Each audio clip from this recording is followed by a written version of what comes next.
בוקר טוב, היום ה-12 למאי 26, אני למפגש שני עם אלוף בדימוס גיורא איילנד במשרדו שברעננה. במפגש הראשון סיפר לנו גיורא על בית אבא ואמא, על ילדותו במושב כפר אס, על הגיוס לצבא, על המסלול הצבאי, וסיימנו את המפגש כשגיורא ממם ברמת הגולן בספטמבר 73. גיורא, אתה מסיים את הקו, באיזה מצב אתם נמצאים שאתם מרגישים כוננות, מרגישים משהו לפני מלחמה? בבקשה. אז המצב היה כזה, מצד אחד, והסברתי את זה בעריכות בפרק הקודם, רמת המשמעת המבצעית ורמת הכוננות ששמרנו עליה הייתה בשמיים, והיא לא הייתה קשורה לשום הערכת מצב, בטח לא להערכת מצב כפי שקיבלנו אותה מלמעלה. היא הייתה ביטוי של הערך שהיה קריטי בחשיבותו באותו זמן, וזה מה שמ"מים ומ"פים שמרו עליו, זה משמעת מבצעית קיצונית, כדרך לחנך את החיילים, וזה מה שחיילים עושים. האווירה הכללית הייתה אווירה מאוד שאננה, ומאוד בטוחה, בוודאי שלא דובר על מלחמה. כן דובר על זה שהצבא צריך להיות ברמת מוכנות גבוהה, ובאמת רמת האימונים ורמת, הייתי אומר, המוכנות המבצעית הכללית של צה"ל, ואני מיד אגע בה, הייתה מאוד גבוהה בקיץ 73 למזלנו. אבל לא בגלל שמישהו חשב שהולכת להיות מלחמה, אלא בתור, עוד פעם, חלק מסטנדרט שצבא צריך לשמור עליו. אני עצמי סיימתי תפקיד המ"מ ימים ספורים לפני שהגדוד ירד מרמת הגולן. אני הייתי מיועד להיות הקמב"ץ של הגדוד, בעצם באוקטובר הייתי אמור להתמנות להיות קמב"ץ 890. המג"ד איציק מרדכי חשב שכדאי שאני אהיה בוגר קורס מ"פים לפני שאני קמב"ץ, ולכן ימים ספורים לפני סיום הקו בעצם יצאתי לקורס מ"פים, פחות או יותר באוגוסט 73. מי שהחליף אותי בתור מ"מ היה אפי שטלצר, שהיה ראש עיריית גבעתיים אחר כך ויושב ראש הקרן הקיימת לישראל, ואני יצאתי לקורס מ"פים. הגדוד עצמו נשאר ברמת הגולן, אבל לתקופת אימון ברמת הגולן, ובאמת הייתה רמת אימון, הוא היה אימון מהפוריים והמוצלחים ביותר, מה שנקרא בתולדות הגדוד, מבחינת הרמה המקצועית שבעצם הגדוד הגיע אליו עם הרבה מאוד בגרות וניסיון של כל בעלי התפקידים. וזה מדלג אותנו לבעצם 6 באוקטובר 73. מי החליף אתכם בקו? עכשיו, החליף אותנו בקו גדוד 12 של גולני, המ"מ שנשא מ"מ בקבוצה 112, קראו לו אלימלך, הוא היה ב6 באוקטובר, בתחילת המלחמה, מפקד 107, ונלחם באופן מופלא, בשיתוף פעולה יוצא מן הכלל עם הטנקים של 188 שהיו בגזרה, ואפשר היה לקנא בו שהוא זה שזכה להגן על המוצב, שאני במשך חודשים הייתי קנאי על שיפור המיגון שלו ככל שאפשר. זה אחד המוצבים שלא נכבש, אם אני זוכר נכון? אז זהו, שום מוצב ברמת הגולן לא נכבש להוציא מוצב החרמון, שום מוצב. 116?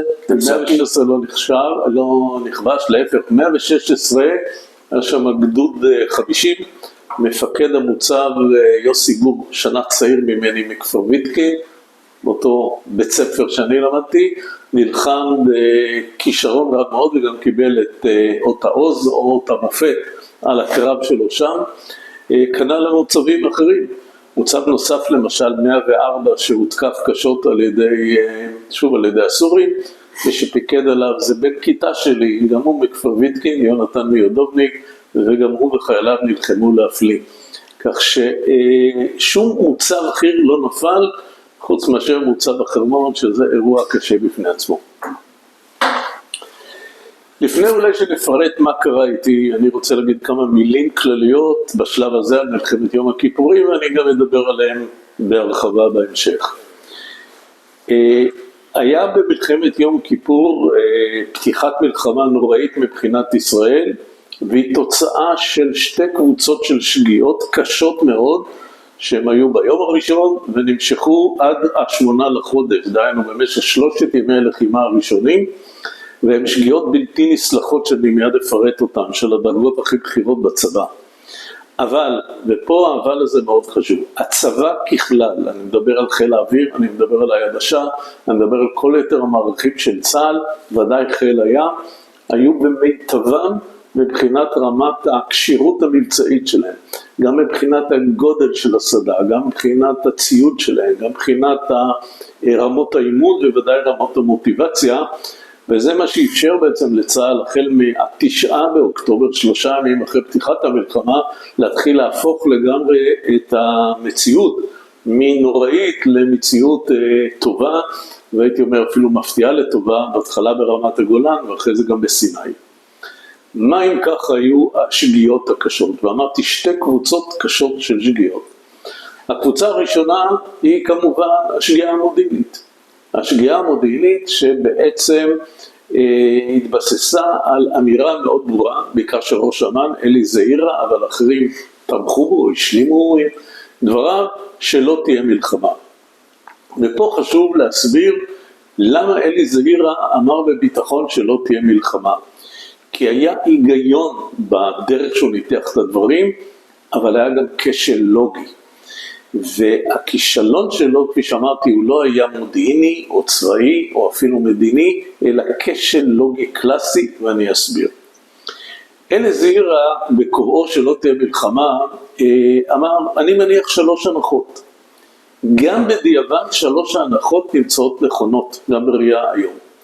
ההנחה הראשונה, סוריה לא תצא למלחמה בלי מצרים. נכון. ההנחה השנייה, אם מצרים אי פעם תרצה לצאת למלחמה נגד ישראל, התכלית האסטרטגית שלה תהיה אחת, להחזיר את כל חצי האי סיני לידיה. זאת תהיה התכלית האסטרטגית, על פחות מזה המצרים לא יצאו למלחמה. וההנחה השלישית, נכון לקיץ או סתיו 73, המצרים יודעים שהם לא יכולים לכבוש את כל סיני. והם מעריכים שלפני שנת 75 לא יהיו להם מספיק, לא מטוסי קרב, ובעיקר לא סוללות טקה, סוללות של טילים, קרקע אוויר ניידות, SA-6 שיכולות לנוע עם הגייסות, שהן חיוניות בכדי לכבוש את סיני ולנוע ולתת בעצם הגנה לכוחות. ולכן, אם אני הולך מסוף להתחלה, אם המצרים יודעים בקיץ 73 שהם לא מסוגלים לכבוש את כל סיני, הנחה נכונה. ב' אם אי פעם יצאו למלחמה זה רק בכדי להחזיר את כל סיני לידיהם, סימן שמצרים לא תצא למלחמה, זה הנחה שנייה. ואם מצרים לא תצא למלחמה, גם סוריה לא תצא, כי סוריה לא תצא לבד למלחמה. לכאורה יש פה טיעון דדוקטיבי מסודר, שהמסקנה שלו משלושת ההנחות הנכונות, שלא תהיה מלחמה, היא לכאורה לא רק מסקנה הגיונית ונכונה, אלא לכאורה מסקנה היחידה הנכונה. ופה הכשל הלוגי הגדול. הכשל הלוגי נובע מכך שנשיא מצרים, בניגוד לחשיבה הישראלית, עשה הפרדה מאוד ברורה בין אכן המטרה האסטרטגית שהיא להחזיר את כל סיני בסופו של תהליך, לבין הצד הצבאי שצריך להתממש בכדי לגרום לתהליך שלקרות. ואמר נשיא מצרים, אני לא צריך פיזית לכבוש את כל סיני, מספיק שאני כובש רצועה צרה של 10 קילומטר, אני מוכיח שהישראלים הם לא בלתי מנוצחים, אני אגרום להתערבות של המעצמות, ברית המועצות וארצות הברית, וההמשך של המהלך הצבאי יהיה מהלך מדיני, שבסופו של דבר ישראל תוותר על כל סיני. מילים אחרות, ההישג האסטרטגי, שהוא באמת מטרת המלחמה העליונה, להחזיר את כל סיני לידיים מצריות, יובטח, אבל הוא לא מחייב אחד לאחד כיבוש של כל סיני. ההסתכלות הישראלית, כפי שאמרתי, הייתה שטחית מדי, ואמרה, טוב, בכדי להחזיר את כל סיני, הוא צריך פיזית לכבוש כל סיני, ולא כך. הכשל הלוגי הוא, שכשאלי זעירא אמר, המסקנה שלי משלוש ההנחות, והיא מסקנה שאין בלתה, שלא תהיה מלחמה, אז לא הוא, לא קציני מודיעין אחרים, לא מיטב במטה הכללי, לא הרמטכ"ל, לא שר הביטחון דיין, לא ראש הממשלה גולדה, לא אף אחד אחר, לא הרים אצבע ושאל את השאלה הפשוטה. גם אם 3 ההנחות שלך הן נכונות, האם יכולה להיות גם מסקנה אחרת גם אם ההנחות נכונות? השאלה לא נשאלה. הסקרנות האינטלקטואלית הזאת לא נשאלה, ואני אומר הרבה פעמים בחיוך, אם מישהו מהאנשים החשובים, רמטכ"ל, שר ביטחון, ראש ממשלה, לא היו מי שהיו, אלא היה הפילוסוף היווני אריסטו, הדבר לא היה קורה, כי אריסטו בדיוק היה שואל את השאלה, האם זו בהכרח המסקנה היחידה שלא תהיה מלחמה. עכשיו, השגיאה המודיעינית הזאת מתחברת בעצם לעוד 2 שגיאות מודיעיניות קשות שהן קלאסיות בהיסטוריה. אחרי מלחמת 6 הימים, 6 שנים קודם, שישראל כבשה את רמת הגולן והתיישבה על כל הטילים מהחרמון בצפון ועל תל פארס בדרום, ששולטים עמוק לתוך סוריה, הייתה לישראל תמונת מודיעין מאוד טובה מה קורה בסוריה. בחלקה כתוצאה מיכולת תצפית בקווי ראייה עד דמשק, ובחלקה כתוצאה מיכולות, מה שנקרא סיגינטיות, יכולות האזנה, שדאגנו שנתחבר למערכות התקשורת הסוריות במשך השנים. ועל בסיס המידע המודיעיני המאוד חזק הזה, אז הייתה הנחה שאם תהיה מלחמה, או אם סוריה תרצה לצאת למלחמה, תהיה לנו בוודאות התראה של 48 שעות, כי אנחנו נזהה את הסימנים שיגרמו לסורים להתחיל להתכונן לאותה מלחמה. זו הייתה ההנחה, וההנחה הזאת הייתה גם נכונה עד ספטמבר 73. בספטמבר 73 הסורים התחילו לעשות פעולות, הם התחילו לקדם ארטילריה לחזית, הם התחילו לקדם דיוויזיה מהצפון לחזית, הם התחילו לקדם את טילי הקרקע אוויר לחזית, הם התחילו להכין את הכוחות בשטח, מילים אחרות, כל אותם הסימנים המעידים התחילו להישחק, אבל אף אחד אצלנו לא אמר, רגע, הסימנים המעידים שעליהם התבססנו במשך 6 שנים נשחקו, ועכשיו כבר אין לנו התראה של 48 שעות, וברמה של המנהיגים עדיין תהיה לנו התראה של 48 שעות, ולכן אפשר להיות מרוצים. היבט מודיעיני נוסף, שהוא מראה עד כמה נפש האדם, או אופי של בני אדם, הוא דבר שעלול להוביל אותנו לשגיאות קשות, ואני מתכוון פה למרכיב האמונה. מה שקורה גם אצל קציני מודיעין בכירים, גם אצל מצביעים וגם אצל מנהיגי מדינות, שבשלב מסוים הם מגבשים איזושהי אמונה, שדבר מסוים יקרה ודבר מסוים לא יקרה וגם לא יכול לקרות. ומאותו רגע, גם אם אתה מביא עובדות וראיות מוצקות הסותרות את האמונה, הנפש מתקשה לקבל ומוצאת תירוצים איך לדחות את אותם העובדות אם הן לא מתיישרות עם האמונה. אולי הדוגמה ההיסטורית הקלאסית ביותר היא מה שקרה לסטלין בקיץ 41. 2 קודם סטלין והיטלר חתמו על הסכם ביניהם, שבעצם הוא גם הסכם אי לוחמה ביניהם וגם חילקו ביניהם את פולין בצורה מאוד צינית ומרושעת. וסטלין הניח כתוצאה מההסכם הזה שגרמניה לא תתקוף את ברית המועצות, ובכל מקרה היא לא תעשה את זה לפני שנת 1943 בגלל הרבה מאוד סיבות.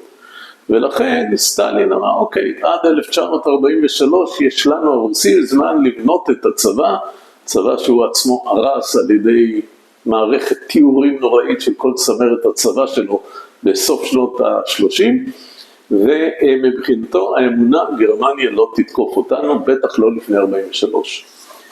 באביב 1941 התחילו להתרבות הסימנים שגרמניה הולכת לתקוף את ברית המועצות. בסופו של דבר מדובר היה על פלישת ענק של 3 מיליון חיילים לאורך 3,000 קילומטר, באופן שאי אפשר להסתיר את זה. הדברים היו בסופו של דבר גלויים יותר ויותר ויותר למודיעין הרוסי, מה עוד שלרוסים היו מרגלים מאוד מאוד מוכשרים מברלין ובכל מיני מקומות אחרים, במקורות מידע מאוד מאמינים. והגיעו לסטלין במהלך חודשי האביב של אפריל, מאי, יוני 41, כ-80 ידיעות שכל אחת מהן יכולה להיקרא ידיעת זהב שאומרת גרמניה הולכת לתקוף. וסטלין דחה את כל הערכות המודיעין האלה ואמר גרמניה לא תתקוף. אבל גם סטלין היה צריך לתת לפחות לעצמו הסבר איך זה שיש כל כך הרבה ידיעות שמדברות על התקפה. וכך הוא אמר לקציני המודיעין שלו. כל המידע המודיעיני שאתם מביאים לי על כוונת גרמניה לתקוף זה פייק ניוז. היות והבריטים רוצים שנחשוב שגרמניה הולכת לתקוף אותנו, אז כל המידע הזה זה מידע מתוחכם שהבריטים שותלים במערכות שלנו, ואתם קציני המודיעין הנאיבים שלי מאמינים לבריטים, ולכן אתם מספרים לי את אותם הידיעות, אבל כל הידיעות האלה אין להם שום בסיס. כמובן שב-22 ביוני 41 גרמניה פלשה לברית המועצות, מבצע ברברוסה, וסטלין היה בהלם ובשוק במשך 4 ימים, לא יכול היה להוציא מהפה מילה, לא פקודה ולא החלטה, משום שכל הקונספציה שהוא בנה עליה התרסקה לחלוטין נוכח המציאות. אתה מדבר פה על קונספציה, ועכשיו אני רוצה לקחת... לא, אני מיד אגיע למה שאתה מתכוון. לקונספירציה. לקונספירציה. אבל כפי שנתתי דוגמה על סטלין, מישהו שהיה עם, הייתי אומר, הלך מחשבה מאוד דומה, היה אלי זעירא, שכבר הסברתי שהוא הסביר למה לא תהיה מלחמה. והנה ב4 לאוקטובר בערב, בדיעבד 36 שעות לפני תחילת המלחמה, הגיעה ידיעת הזהב. ידיעת הזהב שקלטו הלחותנים הישראלים בחרמון, אלה שהזינו לתקשורת רוסית, קלטו שרוסיה שולחת רכבת אווירית לסוריה, בדיעבד גם למצרים, בכדי להוציא בבהילות את אלפי היועצים הרוסיים שהיו בסוריה על משפחותיהם, ונותנת להם פחות מ-24 שעות לעזוב. בהגדרות שהיו לפני המלחמה, קראו לידיעה כזאת, אם תהיה ידיעת זהב, שמשמעותה, יש לה רק הסבר אחד, מלחמה. בא מפקד 8200 שעה, זה נקרא 848, תת-אלוף יואל בן פורת לאלי זעירא עם ידיעת הזהב הזאת, ואומר לו, מלחמה. הרי אין הסבר אחר ליציאה המעולה של הרוסים מברית המועצות, מרוסיה. אומר לו אלי זעירא, לא תהיה מלחמה. אומר, אז איך אתה מסביר את היציאה המעולה הזאת? אומר אלי זעירא, הרוסים כנראה חושבים בטעות שהולכת להיות במלחמה, ולכן הם מוציאים את היועצים שלהם ברוסיה, מסוריה, אבל לא תהיה מלחמה.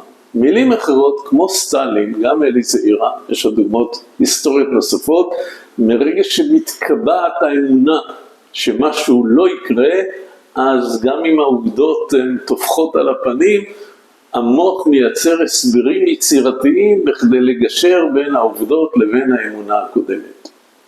עכשיו נגיע למילה דומה לקונספציה וקונספירציה. בסופו של דבר, ידיעת הזהב האמיתית שגרמה למערכת הביטחונית הישראלית להחליט בשבת, 6 לחודש לפנות בוקר, שאכן הולכת להיות מלחמה, זה ידיעה שמסר מלונדון ראש המוסד צבי זמיר, שנפגש אז עם הסוכן הישראלי שהוגדר כבכיר ביותר, המלאך, אשרף מרואן, שהיה חתנו של נאצר, נשיא מצרים הקודם, והיה מאוד מאוד מקורב לסאדאת ולכל הצמרת המצרית, והוא בעצם עבד למען המודיעין הישראלי כבר במשך כ2-3, והוא אמר, מלחמה הולכת לקרות בעצם מחר. מבחינת המוסד, הוא היה באמת סוכן אמין מאין כמוהו, הידיעה שלו גם התבררה כנכונה, ולכן מבחינתנו הוא הציל אותנו, כי אילולא הידיעה הזאת, העובדה שגם ככה נתפסנו מאוד לא מוכנים, יכולה להיות הרבה יותר גרועה. לעומת זאת, אנשי המודיעין והיסטוריונים לא מעטים, טוענים שבעצם אשרף מרואן היה סוכן כפול. זה נכון שהוא נתן לישראל מידע על כל מיני מחבלים לובים ועל כל מיני דברים אחרים שמבחינת מצרים לא הייתה בעיה להקריב את המידע הזה בכדי לייצר לו אמינות, אבל הוא ידע זמן רב מראש שהמלחמה מתוכננת ל6 באוקטובר, והוא לא סיפר לישראלים, הוא בכוונה סיפר את זה לישראלים ברגע האחרון, לא רק בכדי שזה יהיה מאוחר מדי כדי שאנחנו נוכל להגיב, אלא בחשיבה מצרית מתוחכמת עוד יותר. והמחשבה המצרית המתוחכמת עוד יותר אמרה את הדבר הבא, אם הישראלים יבינו שהולך להיות מלחמה באותו יום, אבל יבינו את זה רק בשבת לפנות בוקר, כנראה הם יצאו למתקפת נגד מקדימה, דהיינו הם יפתחו במלחמה. מתקפת נגד המקדימה שלהם לא תשיג הרבה תוצאות, כי תהיה בחופזה רבה, אבל מדינית, אנחנו מצרים, נצא אל ידינו העליונה פעמיים, גם צבאית אנחנו נצליח, וגם כל העולם בעצם יאשים את ישראל, שהיא זו שבגללה המלחמה פרצה. ולכן, אם היית שואל, עד יום האחרון את אלי זהירה ורבים אחרים, האם המלאך היה סוכן ישראלי? הוא אומר, לא, הייתה פה קונספירציה מאוד מתוחכמת, שהמוסד נפל שדוד לרגלי הסוכן הכפול הזה, שבעצם לא עזר לנו, אלא עזר למצרים. הסימן שאלה הזה נשאר, מרואן אשרף. אבל רגע, יש לנו עוד מישהו, יש לנו את המלך חוסיין, שאם אני לא טועה, בגביעי או בשלישי לחודש, טס לירושלים, נפגש עם גולדה, ואמר למלחמה. גם הנושא הזה של חוסיין עם גולדה, הוא אחת התופעות המדהימות שקרו פה. כי מצד אחד, לא יעלה על הדעת שהוא היה ממציא דבר כזה, והוא לקח את כל הסיכון והגיע ואמר תהיה מלחמה, ובבירור הוא לא רצה שתהיה מלחמה, ובוודאי לא רצה שהיא תהיה מוצלחת במרכאות מהצד המצרי והסורי. גולדה נפגשה איתו, אבל המידע המאוד מדויק על הפגישה איתו לא הגיע כמו שצריך לגורמי הצבא. בעצם גורמי הצבא קיבלו מידע חלקי על הפגישה הזאת. מצופה שבפגישה כזאת גם משתתף ראש אמ"ן, ויוכל לשאול את מלך ירדן כמה שאלות הרבה יותר קונקרטיות. כי מלך ירדן לא אמר המלחמה תהיה ב6 באוקטובר, הוא אמר תוך זמן קצר, הוא אמר דברים שמישהו יכול לחשוב שהם כלליים מדי, וככה זה הובן. ולכן במקרה הזה לא בטוח שזה הייתה קונספירציה, כמו שזה היה חלק מהמחדל המודיעיני, שלא מיצה אפילו מידע שכבר מישהו היה מוכן להנגיש לנו בעצם על מגע של כסף.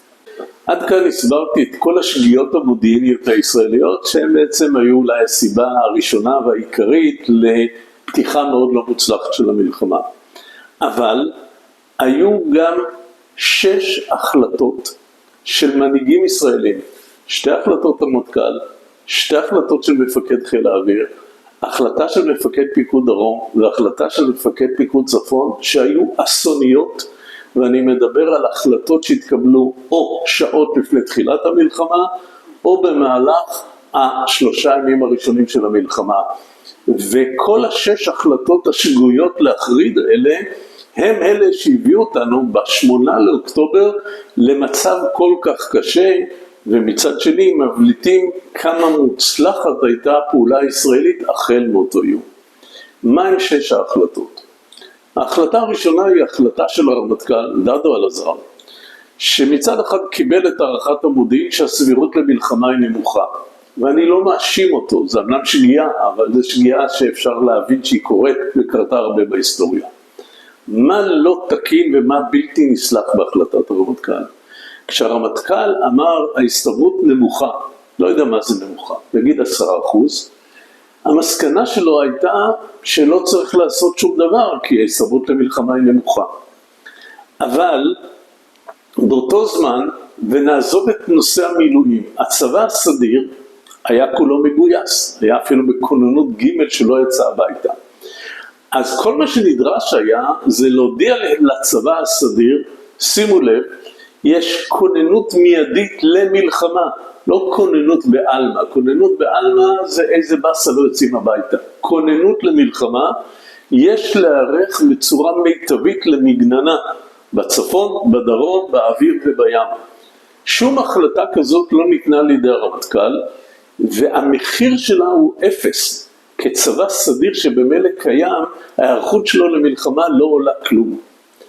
בסעיף כללי, אגב, הטעות של הרצי הלוי 50 שנה ויום אחר כך הייתה זהה לחלוטין, שגם הוא אמר ב7 באוקטובר, עוד נדבר על זה בהמשך, טוב, ההסתברות שהולך להיות משהו חמור היא קטנה, אבל ההחלטות של מנהיגים צריכות להתבסס על 3 שיקולים ולא אחד.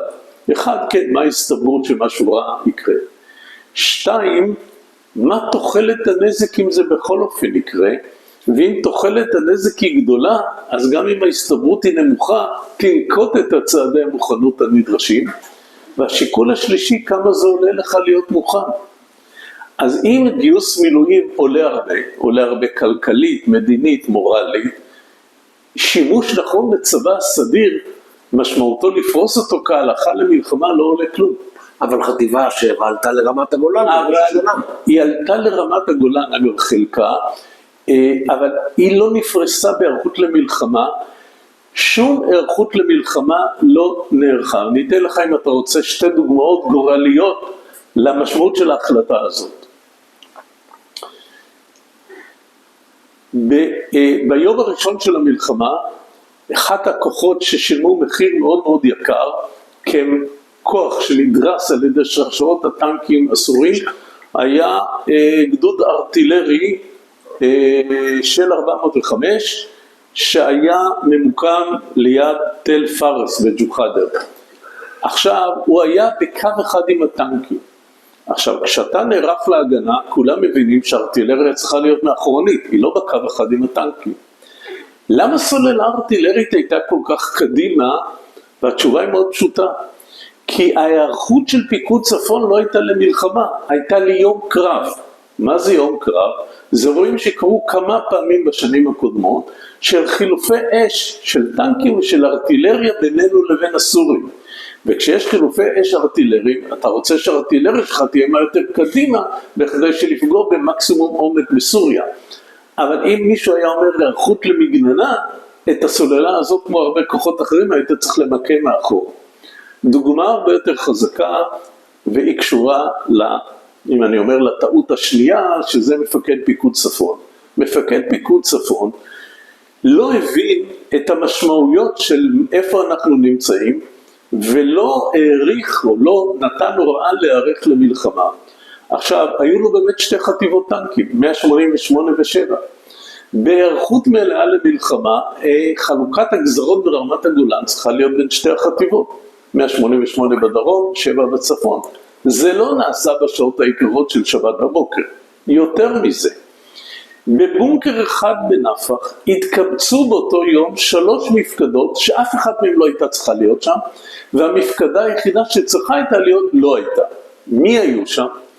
מפקדת חטיבה 188, כאלוף הפיקוד בהחלטה, לא נעים לי להגיד, אבל מטומטמת, אמר למח"ט, אתה אמנם גם מח"ט, אבל אתה גם מפקד כל רמת הגולן, ואתה גם מחליף אותי וממלא את מקומי כשאני נוסע לדיון במטכ"ל, דבר שלא, אין שום היגיון שהוא יקרה.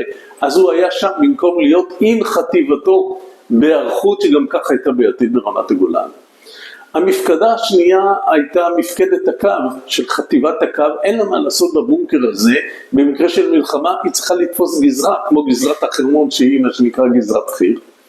המפקדה הכי מיותרת שהייתה שם הייתה מפקדת פיקוד הצפון. עכשיו, בתוכניות למלחמה נאמר שבמקרה של היערכות למלחמה, מפקדת פיקוד צפון צריכה לפרוס בצפת, בארמון מה שנקרא. אז למה היא הייתה בנפח? אז התקבצו בבונקר אחד בנפח 3 מפקדות שאף אחד מהן לא הייתה צריכה להיות. מי כן הייתה צריכה להיות בהיערכות למלחמה על פי התוכניות של הצבא? מפקדת אוגדה 36 של רפול. היא לא הייתה שם? לא. עכשיו רפול עם כל קציני המטה שלו הסתובבו בפילון ועסקו בזיוות של טנקים, שבסדר זה יכולים לעשות גם קציני לוגיסטיקה ואחרים. אתה צריך להתייצב בנפח, כי אתה עם פורצת מלחמה, והייתה הנחה שפורץ מלחמה, צריך לפקד על כל רמת הגולן. כל ההחלפות האלה בין הגזרות, ורפול שהגיע, ומח"ט 188 שנסע לגזרתו, התחילו רק בערב, שעות אחרי פתיחת המלחמה. מילים אחרות, אני חוזר לשגיאה של הרמטכ"ל. הרמטכ"ל והמטה שלו לא אמרו את הדבר האלמנטרי שצריכים היו להגיד בדבר הזה. היערכות מלאה למגננה ומוכנות למלחמה מלאה בכל הגזרות. לעצם החלטות כאלה יש עשרות נגזרות שכל מפקד יחידה יודע מה לעשות, אבל אם זה לא היערכות למלחמה אלא כוננות בעלמא, אז אנשים יושבים וקוראים עיתון ולא עושים כלום, כי כוננות בעלמא משמעותה רק לא יוצאים הביתה. אז זה שגיאת הרמטכ"ל, ונגעתי גם בשגיאת פיקוד צפון. עכשיו אני נוגע בשלוש שגיאות נוספות. השגיאה הנוספת, מפקד פיקוד דרום, דומה לשגיאה של מפקד פיקוד צפון. היו לו 3 חטיבות בקו. חטיבה 14, חטיבה 401, חטיבה 460. בהיערכות של הצבא הסדיר, אין מילואים, בהיערכות חירום רק של הסדיר, ההיערכות צריכה להיות עם 2 לפנים. לחלק את הגזרה העמוקה של 160 קילומטר גזרת התעלה בין 401 ל-14 וחטיבה 460 כחטיבה שלישית עתודה מאחרונית. זה לא קרה. מבחינת מפקד פיקוד דרום הוא התעקש שמצב הבט"ש שבו רק חטיבה 14 ושני הגדודים שלה הם תופסים את כל הקו, ובעצם כל יתר הטנקים גם של 401 וגם של 460 נשארים מאחרונית. וכשנפתחה המלחמה והמצרים חצו את התעלה עם הנונטט שלהם, אז במקום שהטנקים שלנו יהיו בעמדות ויוכלו לראות עליהם, הטנקים שלנו התחילו לנסוע לקראתם והיו פגיעים על כל המשמעות של העניין. דהיינו מפקד פיקוד דרום לא נערך למלחמה, למרות שהידיעה בכל צמרת הצבא הייתה בצורה ברורה מלחמה היום. כן, חשבו שיפתח ב-6 בערב ופתחה ב-2 בצהריים, אבל לא ניצלו את השעות האלה להיערכות של הצבא הסדיר למלחמה, וגם לא נתנו הוראות כלפי מטה, מג"דים לא ידעו שהולכת להיות מלחמה. השגיאה הרביעית והחמישית היא של מפקד חיל האוויר. השגיאה הרביעית, והיא דבר שהוא גם הוא די מדהים. מי המפקד חיל האוויר? בני פלד. בדיבורים בינו ובין הרמטכ"ל בימים לפני המלחמה, ובכל אופן אמרו אולי הולכת להיות מלחמה, אז אמרו אם נבין שהולכת להיות מלחמה בהתראה קצרה, אנחנו נרצה לתת מה שנקרא מכת נגד מקדימה, או מתקפת נגד מקדימה. שעות לפני שהסורים והמצרים יתקפו, אנחנו נתקוף ונשבש את ההתקפה שלהם. עכשיו, לא הרמטכ"ל ולא מפקד חיל האוויר לא חשבו בימים האלה שהיה זמן, 3 לאוקטובר, 4 לאוקטובר, 5 לאוקטובר, לבוא לראש הממשלה ולשר הביטחון ולהגיד האם יהיה אישור למין מהלך מקדים כזה, היה מתי הם ניגשו? הם ניגשו בשבת בבוקר כאשר היה ברור שהולכת להיות מלחמה, ובעצם קיבלו מגולדה את התשובה שהיא כבר יודעת כמה ימים. לא יהיה אישור למתקפת נגד מקדימה, כניר, גולדה, בראש הממשלה, הבטחתי לקיסינג'ר שלא נפתח ראשונים. וזה לא קונספירציה? חיכיתי למשפט הזה. לא, זה לא קונספירציה. ההבטחה לקיסינג'ר, אם הייתה, לטענת רבים, זו קונספירציה, דיין שותף, וזו קונספירציה. לא, זה לא קונספירציה, זה החלטה מדינית אולי שגויה, אבל החלטה שבסופו של דבר חזתה גם מה יהיה בהמשך, ואם אתה רוצה סיוע אמריקאי ורכבת אווירית אמריקאית וכל מה שהיה, אתה לא יכול להתחיל את המלחמה כאשר האמריקאים אומרים לך don't.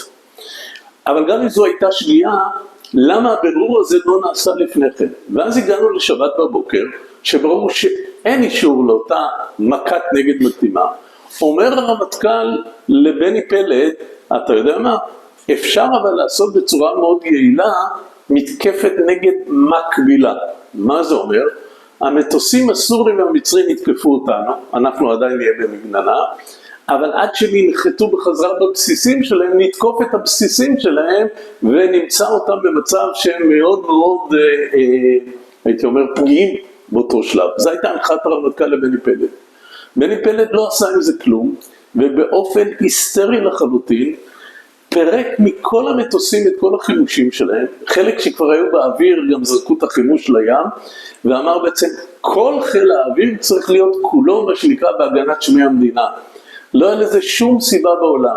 לא מטוסים סוריים ובטח לא מצריים מעבר לתעלה מסוגלים היו לאיים על ישראל באופן שחייב את כל 250 מטוסי הקרב המתקדמים שלנו להיות באוויר כנגד המעט מאוד ניסיונות תקיפה של הסורים, ואיבדנו פה את היכולת האמיתית לפתוח את המלחמה במהלך אווירי מוצלח. שגיאה מספר 5, שוב של בני פלד. ולא רק שלו. ב7 לחודש נאמר, אוקיי, אנחנו ספגנו את מה שספגנו ב6 לחודש, המהלך הנכון הוא לנסות קודם כל להילחם נגד מערך הטקה המצרי המתקדם, ותוכנן מבצע מאוד מאוד גדול נגד הטקה המצרי עם 3 גלי תקיפה, שזה היה משימתו העיקרית של חיל האוויר. חיל האוויר הספיק באותו בוקר לבצע את המטס הראשון, ואז דיין כשר הביטחון שהיה במפקדת פיקוד צפון, התקשר בבהלה לבני פלד, אגב מאחורי גבו של הרמטכ"ל, ואומר קטסטרופה ברמת הגולן, נפילת בית שלישי, קח את כל חיל האוויר לרמת הגולן. עכשיו מה זה קח את כל חיל האוויר? זה לא משהו שאתה יכול להכין אותו מעכשיו לעכשיו. התוצאה הייתה שבני פלד הפסיק את המתקפה שיכולה להיות מוצלחת בסיני, ושלח בעצם את 4 טייסות הפנטום שלנו לנסות לתקוף 15 סוללות טקה בחזית רמת הגולן. ההתקפה הזאת תוכנה בצורה חפוזה, לא את צילומים מקדימים שלהם, לא היה מידע שכמעט כל הסוללות כבר העתיקו את מקומם, כך שמי שתקף מחפורות ריקות, לא הייתה הבנה שהסורים כבר התקדמו לתוך רמת הגולן, ולכן הנשק הקני שלהם, הנשק הנ"מ הקני שלהם, יכול לעשות שמות בפנטומים מנמיכי הטוס, והתוצאה הייתה מכה נוראית מבחינת חיל האוויר הישראלי. פגיעה חלקית בסוללת טקה אחת, ומספר גדול מאוד של מטוסים וטייסים שנפלו באותו קרב כתוצאה מהחלטה היסטרית, בלתי רצינית ובלתי מקצועית. והגעתי פה להחלטה השישית והאחרונה במסגרת ההחלטות הגדולות השגויות. כשהמצרים הצליחו ב6 וב7 לחודש לא רק לחצות התעלה, אלא לייצר בעצם קו חזית אחיד בעומק של בערך 8 קילומטר ולרוחב של 160 קילומטר, אנחנו הרי לא יכולנו נפשית לחיות עם המצב שיש להם הצלחה, ואת ההצלחה שלהם צריכים מיד לקלקל על ידי מתקפת פתע שלנו. ותוכננה מתקפת פתע בחופזה בלתי רגילה, כאשר ראש המטה הכללי, הרמטכ"ל, טס למפקד פיקוד דרום בדבלה, באום חשיבה, עשה אישור תוכניות מוזר מהן כמוהו למפקד פיקוד דרום. הוא גם בא הרמטכ"ל בלי שום קצין מטה איתו, והרמטכ"ל ומפקד הפיקוד כל אחד הבין משהו אחר מה סוכם שם, למרות ששניהם אמורים לדבר עברית.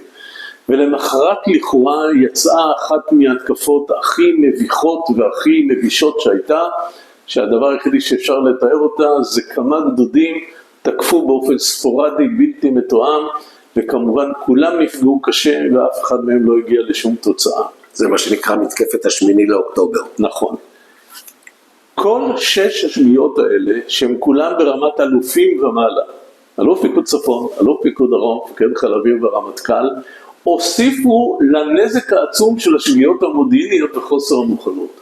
ומצאנו את עצמנו בעצם ב8 לחודש בערב, כשהובנה קטסטרופה בסיני, במצב של בעצם רמת הגולן בסכנה נוראית של עדיין כיבוש, ובסיני המצרים רק מבססים את האחיזה שלהם, ואין לנו בעצם יכולת להזיז אותם ממקומם. לפני שאני עובר איפה אני הייתי באותו זמן, כי את כל מה שהסברתי עד עכשיו זה דברים שלמדתי כמובן שנים אחר כך, אני כולי הייתי ברמת המ"מ באותו זמן, אבל נוסיף דבר אחד שחשוב להגיד כבר עכשיו. ב9 לחודש אסף דדו את חלק מהמטה הכללי, הוא הבין שצריך לחייל את הציפיות, הוא הבין שצריך להתאים את הפעולות שלנו למציאות הקורית, והוא קיבל קודם כל החלטה נכונה מעין כמוה של לתת עדיפות מוחלטת לחזית הצפון, כי שם הייתה סכנה מיידית, הוא קיבל את ההחלטה בעצם ב7 לחודש. וכשהוא אומר למטה הכללי באותו שלב, אנחנו הולכים לעשות את זה ואת זה ואת זה, ולא הולכים לעשות את זה, והגורמים במטה הכללי אמרו, כן, כן, אתה צודק, הוא צעק עליהם ואמר להם, אל תגידו לי איפה אני צודק, תגידו לי איפה אני טועה. זאת אומרת, הייתה פה מצביעות שבעצם הבינה את חומרת העניין, ואפשר לומר שכל ההחלטות, או כמעט כל ההחלטות שהתקבלו מה9 באוקטובר והלאה, היו מצביעות במיטבה.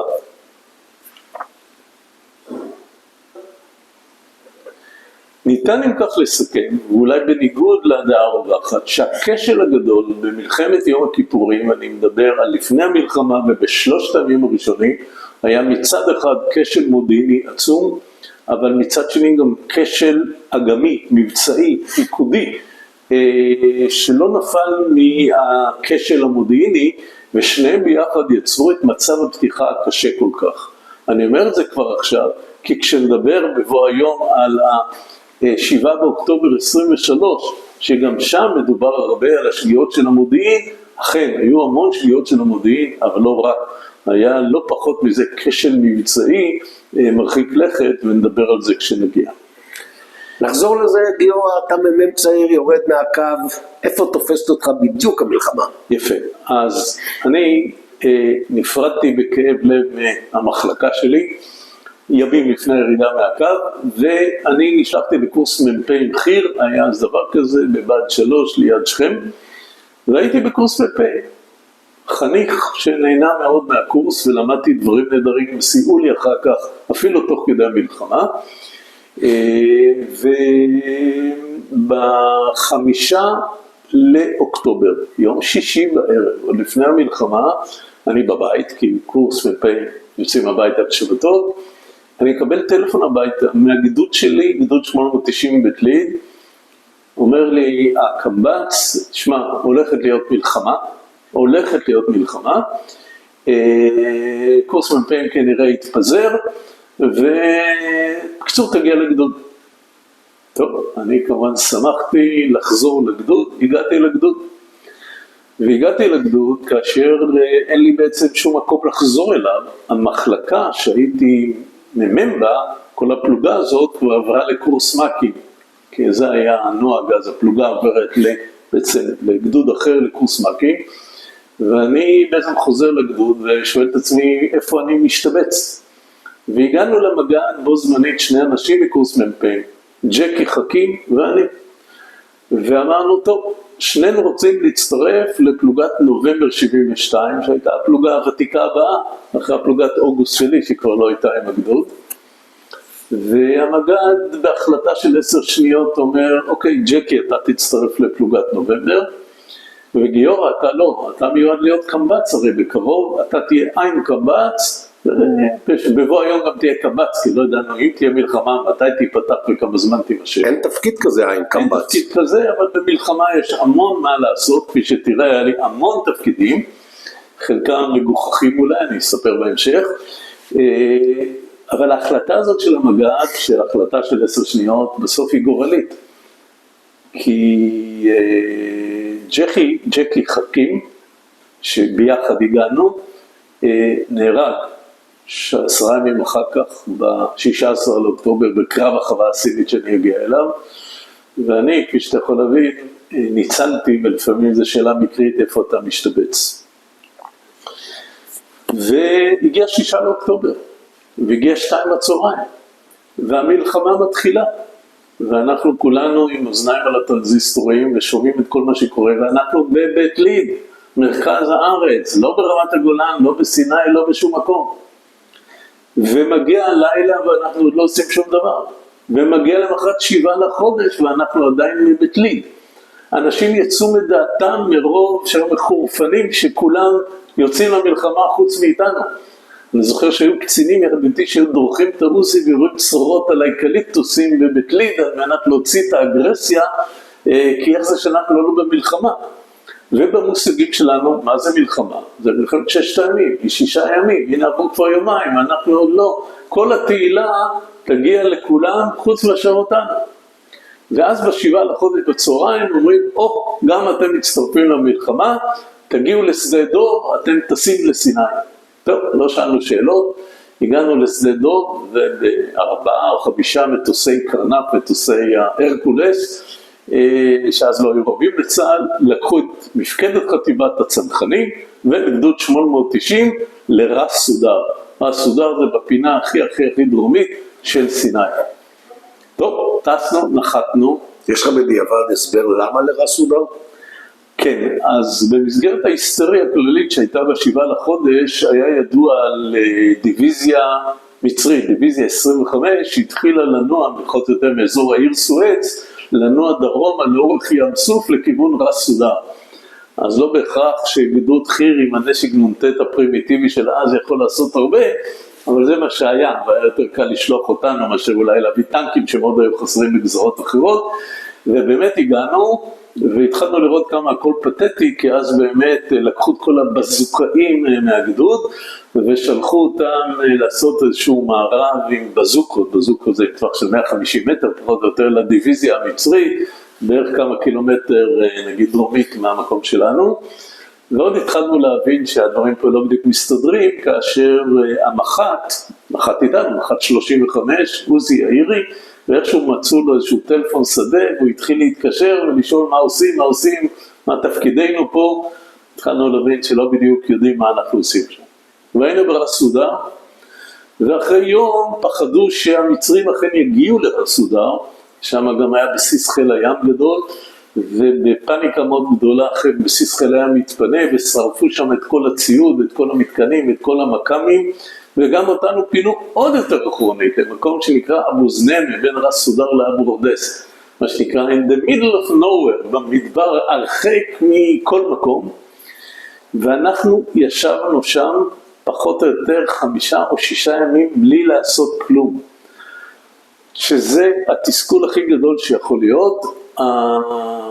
היחידה מהגדוד שכן פעלה דווקא הייתה הפלוגה הכי צעירה בגדוד, תמיד שאומרים תקצה פלוגה, אבל זה נראה משימה לא חשובה, אז המגן נותן את הפלוגה הכי צעירה, זה פלוגת מאי 73, שהיא נשלחה תחת פיקוד של המרחב ההוא, של פיקוד מרשל, מרחב שלמה, להילחם נגד קומנדו מצרי שנחת במסוקים בהרבה מאוד מקומים באתרים שם, וניהלו שם קרבות יוצאים מן הכלל נגד הקומנדו המצרי, וגם היו להם כבר בשבוע הראשון 9 הרוגים, 8 שנהרגו מפצצה של מטוס טופולוב מצרי על המגורים שלהם באבו רודס,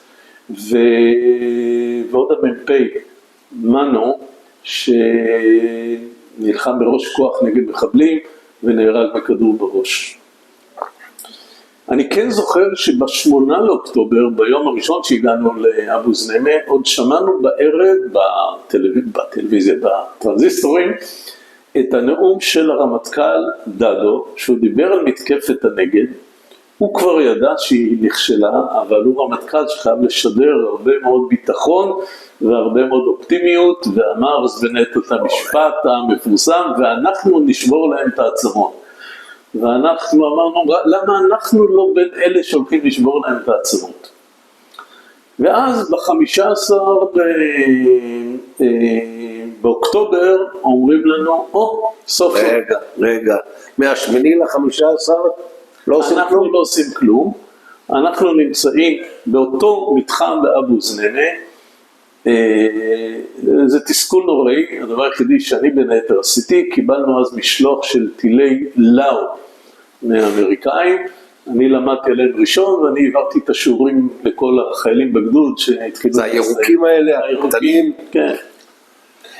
וב-15 מודיעים לנו, אתם הולכים להשתתף בעצם איגוף ימי גדול, שאמור לנחות באזור ג'בל עתקה, מדרום מערב לעיר סואץ, כאילו מעבר לים סוף, כאילו לנחות באירופם של המצרים, ואנחנו אמורים להגיע שם עם נחתות מלוות בסטילים וכולי, למין מבצע של איגוף ימי מאוד מאוד גדול. אנחנו שנים צנחנים התאמנו על המון על איגוף אווירי, התאמנו עם מסוקים בלי סוף, אבל הנה, מבצע שנראה לנו היה איגוף למה שנקרא לעומק האויב, כראוי ומתאים לגדוד צנחנים מפואר. והתחלנו את כל ההכנות באבו רודס להשתתף במבצע הזה, לא בדיוק התחיל, ואז ב16 לחודש אומרים לנו, סליחה, שינוי משימה, אתם טסים לרפידים, שזה במרכז סיני, בגפגפה בשם המצרי המקורי, ושם כבר יגידו לכם מה לעשות.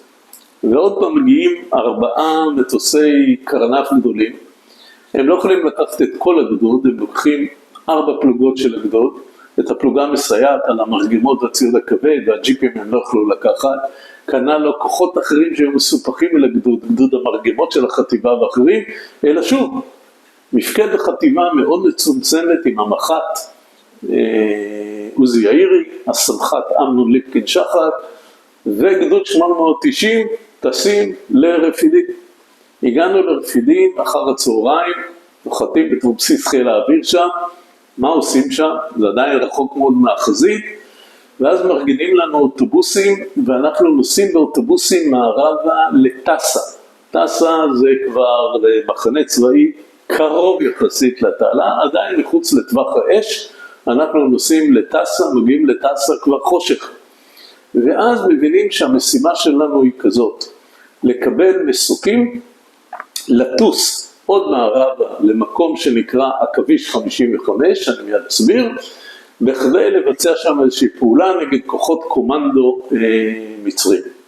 עכשיו פה חייבים להבין את התמונה הכללית שלא הייתה לנו, אבל בכדי שנבין למי ולמה שלחו אותנו צריך להבין את התמונה הכללית. והתמונה הכללית ב-16 באוקטובר 73 הייתה כזאת.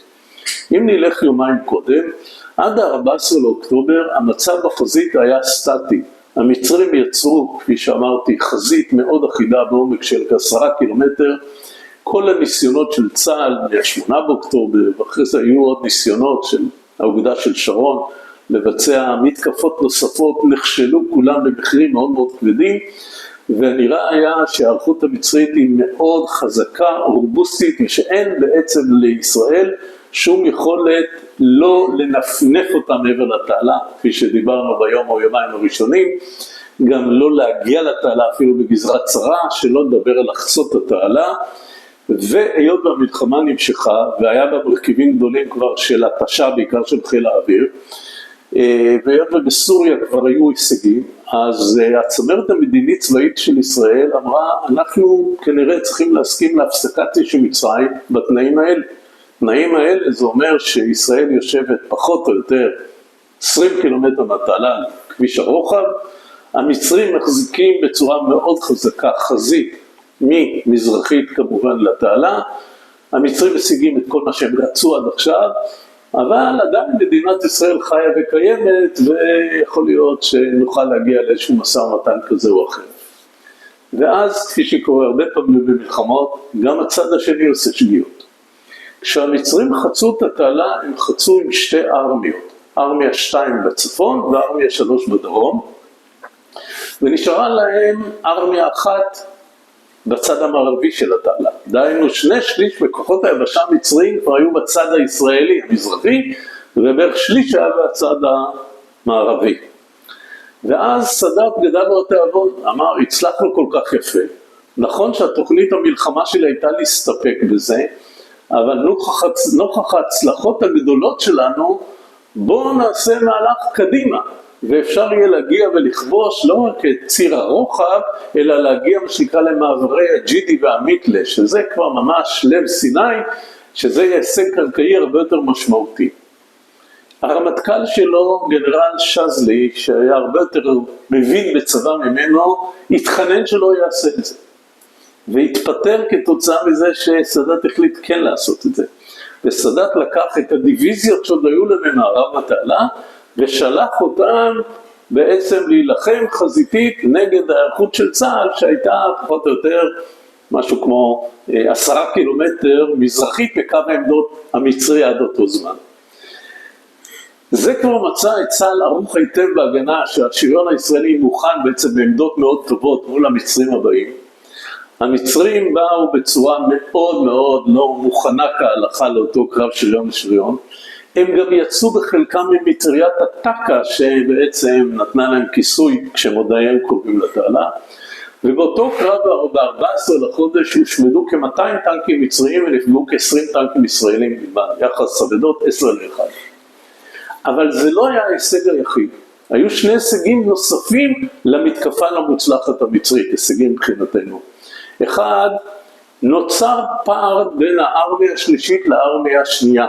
זאת אומרת, אותם הכוחות שעברו מהצד המערבי לצד המזרחי עברו באמצע פחות או יותר בין ארמיה 2 ל-3, והיות והם הושמדו נוצר פה איזשהו חלל ברוחב של איזה 7-8 קילומטר, שארמיה 3 נמצאת פה, ארמיה 2 נמצאת פה, ובאמצע יש חלל שאין כוחות מצרים בכלל.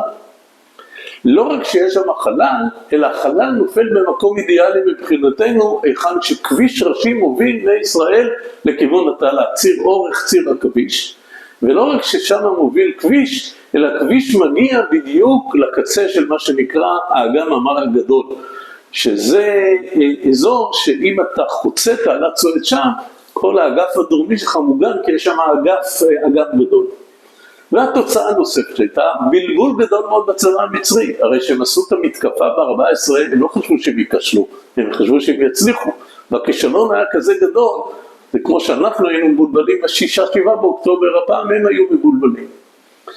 והתקבלה החלטה אמיצה, חכמה, מקצועית, נועזת מאוד על ידי המטה הכללי באותו זמן, שאומרת צריך לנצל את הפרצה שנוצרה בהיערכות המצרית, בכדי בעצם להעביר את כוחותינו לצד השני של התעלה, ובעצם להפוך את תמונת המצב בקרב.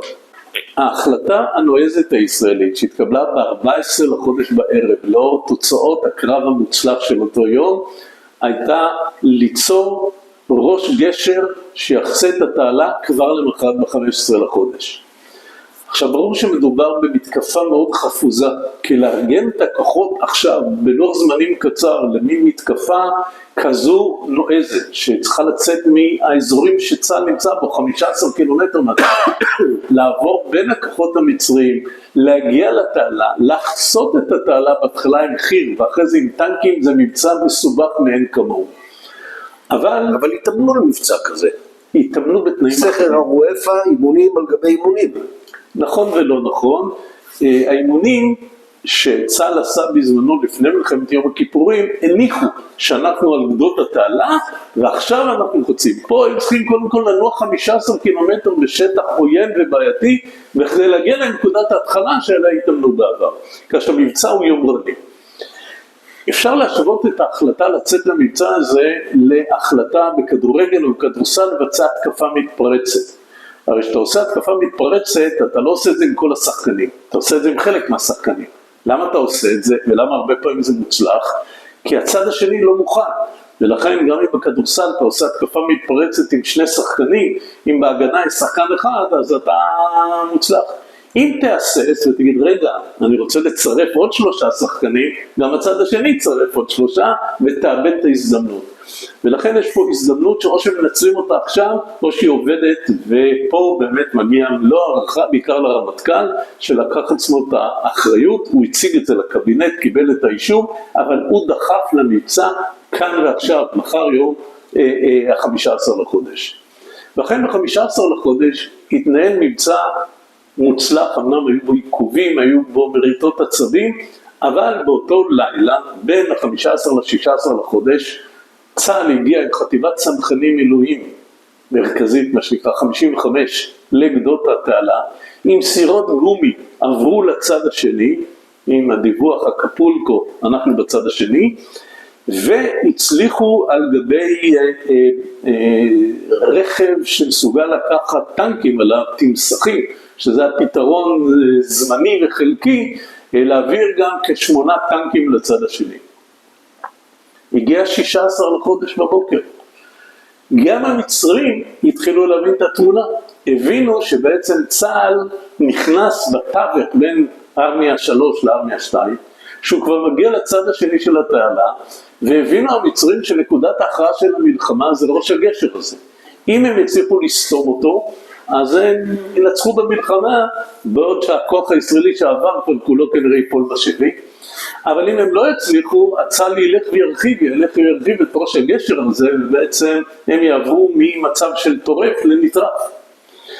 וארמיה 2 שהייתה במצב יותר טוב מארמיה 3, קיבלה בעצם הוראה לנוע דרומה ולסתום את הפרצה. לנוע דרומה זה לקחת את דיוויזיה 16 שלה, ולנוע איתה 2-3 קילומטר דרומה, ולהתיישב באופן ששולט על אותו ציר הכביש, זה הציר העיקרי שעליו נעו הכוחות לכיוון התעלה.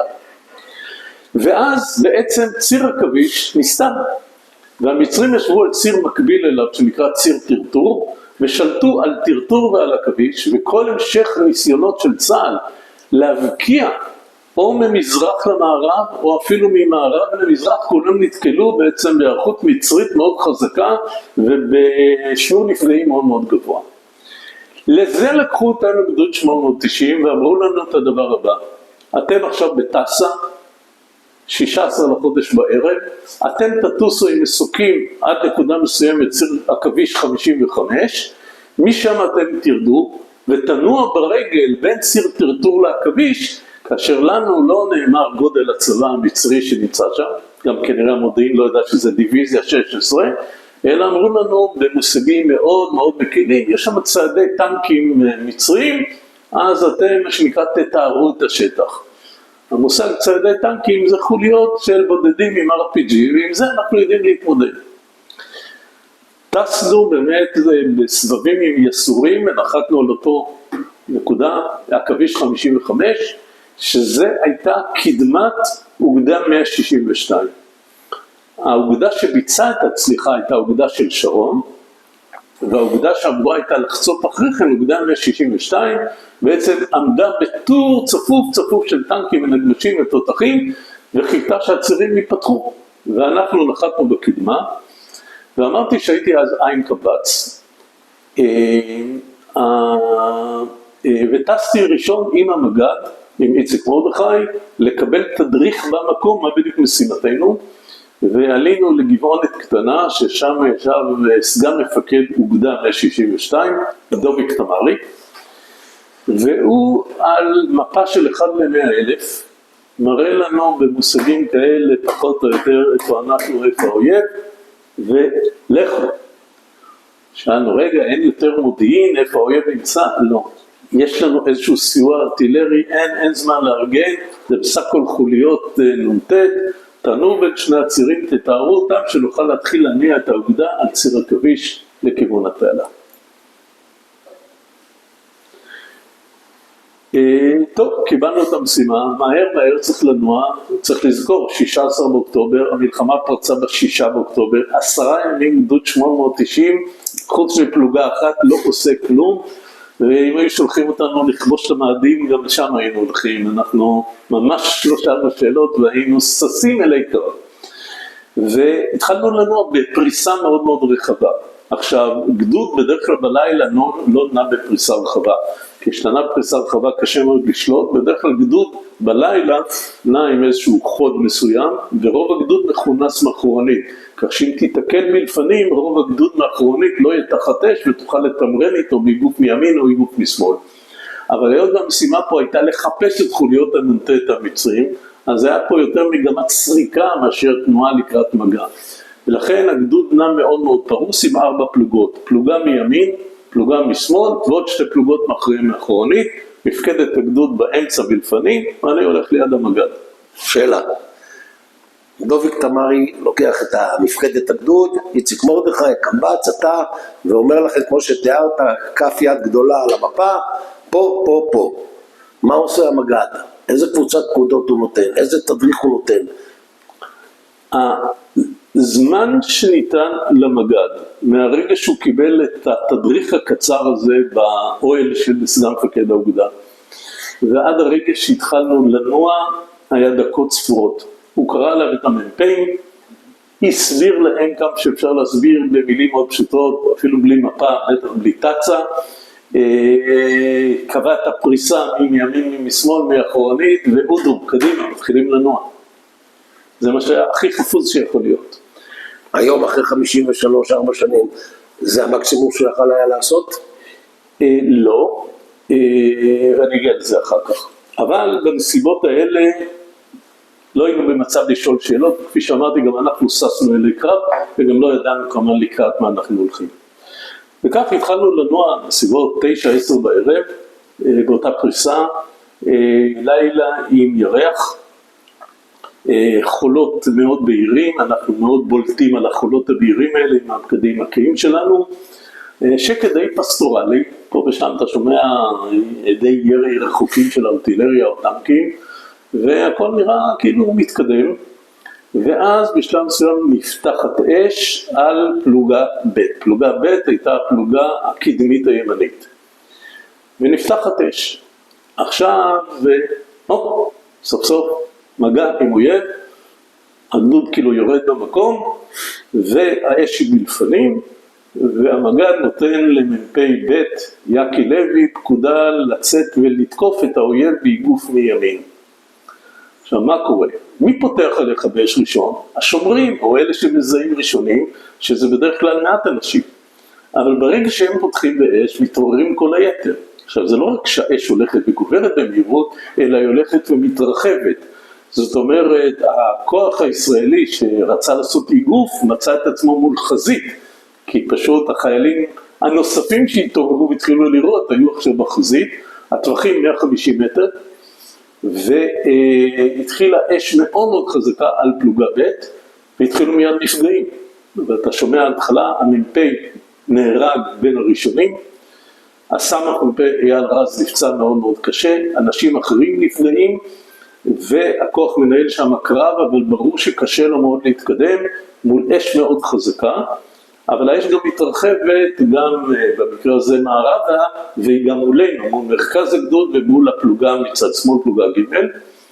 ואז המג"ד קורא אליו את מרגל, מ"פ פלוגה ג', קורא אליו פיזית. מרגל מגיע בריצה שפופה אליו, על המג"ד, אני לידו, ואומר לו, כנראה לא הולך לאיגוף מימין עם פלוגה ב', תעשה אתה איגוף שמאלי עמוק עם פלוגה ג', ננסה לבוא עדיין מהצד של האויב, אבל לפני שנעשה את זה, בואו נקים פה איזשהו רתק מרכזי חזק לכיוון האויב, תשלח לכאן לאזור שלי את המגיסטים, בזוקאים, רגמים, כל הנשק היותר כבד, ואנחנו מפה יהיה בסיס אש, בפיקודו שלי, כן, אני מפקד הרתק הגדודי באותו זמן, יחד עם עוד קצין, עוזי ולדמן, ואנחנו מקימים מעין רתק כזה, ופותחים באש יחסית חזקה לכיוון האויב, אבל האש של האויב הרבה יותר חזקה, לא רק בכמות או באינטנסיביות שלה, אלא גם אתה שומע לא רק מקלעים, אלא מה שנקרא מקלעי 05 דשקה, אתה מתחילות פצצות תאורה בשמיים, מתחילות נפילות של מרגמות עלינו, ואנחנו מסתכלים על דמותו של מרגל נעלם כאילו בצד שמאל, הוא מנסה לצאת לאיגוף שמאלי עם חלק מהפלוגה שלו, המצרים מזהים גם אותם, יורים גם עליהם, פוגעים קשה מאוד גם במ"פ במרגל, גם באנשים אחרים, וגם פלוגה ג' נעצרת. כל הדבר הזה לא נמשך דקות, נמשך דקות ארוכות מאוד, אפשר לומר אולי על פני שעות, ואנחנו מוצאים את עצמנו מפחות או יותר 11 בלילה, במשך שעות במצב שהפכנו להיות סטטים, בחילופי אש סטטים מול המצרים, טווחים של 200 מטר בממוצע, כאשר השטח הוא שטוח לחלוטין, אין לך בעצם מחסה מינימלי, כי אין שם סלעים, זה כל חול. הדרך היחידה של חיילים להגן על עצמם, זה כל מי שהיה ממושמע והביא איתו את חפירה, וזה לא כולם, תוך כדי שכיבה חופר לעצמו שוחה, מי שלא חופר בידיים, ואנחנו מנסים להיכנס לאדמה ולהמשיך להחזיק את האש מול המצרים. היה ברור שכשיגיע הבוקר אנחנו לא נהיה מסוגלים להחזיק במצב הזה, ואנחנו גם מבינים שהמצרים שמולנו הם לא סתם עם כוח עדיף, אלא הם יושבים למעשה על איזשהו גבעה, על איזשהו, הייתי אומר, רכס, שהוא כולו בגובה 10 מטר מעל פני השטח, אבל 10 מטר זה המון, כי אנחנו במישור מוחלט, לכן 10 מטר שולט לחלוטין עלינו. והיה ברור שנצטרך פה איזושהי תגבורת, ואז המח"ט, עוזי יאירי, שנה יחד איתנו והיה בעצם באורך הגדוד, מדבר עם מפקד האוגדה, מדבר עם אלוף הפיקוד, והוחלט לשלוח גדוד טנקים לסייע לנו. גדוד הטנקים שנשלח לסייע לנו, גדוד 100 בפיקודו של סגן אלוף אהוד בורק, לימים אהוד ברק, שגמר להיות מפקד סיירת מטכ"ל, היה בלימודים בחו"ל וחזר בבהילות לארץ, והוא התחיל להתקרב אלינו, הוא לא ידע איפה אנחנו, ביקש שנסמן את עצמנו, איציק מרדכי פתח ריבון עשן אדום, שזה מצד אחד סימן איפה אנחנו, אבל סימן גם למצרים איפה אנחנו, השעה היא כבר דמדומים, תחילת בוקר, אבל אנחנו רואים את הטנקים מתקרבים ומקבלים איזושהי תחושה שמישהו בא לסייע, והנחיות לגדוד, תן לטנקים להתקרב וליישר קו איתנו, ואיך שהטנקים יסתערו את ה-200 מטר האלה, אנחנו איתנו אחריהם נסתער את אותם 200 מטר על הרכס המצרי. שאלה, לפי מה שאתה מתאר ולפי מה שכולנו יודעים, למעשה הלחימה של 890 בחווה הסינית הייתה מאוד מאוד קצרה, יתר הזמן זה חילוץ, פינוי נפגעים. זה נכון ולא נכון, כי האמת היא שהיינו סטטיים מהר מאוד, אבל ניהלנו אש עם המצרים כל הזמן הזה. צריך להבין שכל אדם שהרים את הראש וירה, סיכן את עצמו סיכון מאוד מאוד מהותי. לידי שכב מגיס מאותה פלוגה ג' חלק מהרתק שיצרנו, שבאומץ לב גדול מאוד ירה צורות מדויקים כל פעם למקורות האש המצרים שזיהינו אותם מלפנים, כך שאנשים ירו ונלחמו באומץ, ובכדי להדגיש את חומרת הסכנה, אני אתאר לאורך שיחותינו, הרבה פעמים הייתי בסכנת חיים, אבל 4 פעמים הייתי בסכנת חיים מאוד מאוד מוחשית. הפעם הראשונה זה היה הפעם הזאת, סמל מבצעים שהיה 0.5 מטר ממני, שכב לידי כמעט כתף אל כתף, משה יפת הרים את הראש טיפה יותר מדי, חיבל כדור פה במצח ונהרג לידי 0.5 מטר ממני. אז זה פחות או יותר המצב שבו היינו, ואנשים באומץ גם ירו, וגם אתה אומר בצדק לחלץ נפגעים. מה זה איזה נפגעים? זה לקום, ולפעמים לקום 4 אנשים ולשים מישהו על אלונקה, כי הוא פצוע במצב בבטן, ורק לקיחה באלונקה יכולה כשהוא לסחוב אותו, ולסחוב אותו 200 מטר אחורנית, וגם התאגד של הגדוד שהיה בעצם 200 מטר נגיד מאחורי המגד, גם הוא היה תחת שטוחת מסלול, ואחד ההרוגים הראשונים של הגדוד היה יאיר צורף, סמל מחלקת התאגד, בעצם החובש הגדודי, כתוצאה מזה שגם הוא לא היה בשום שטח מת. כך שהגדוד באמת היה במצוקה מאוד מאוד קשה.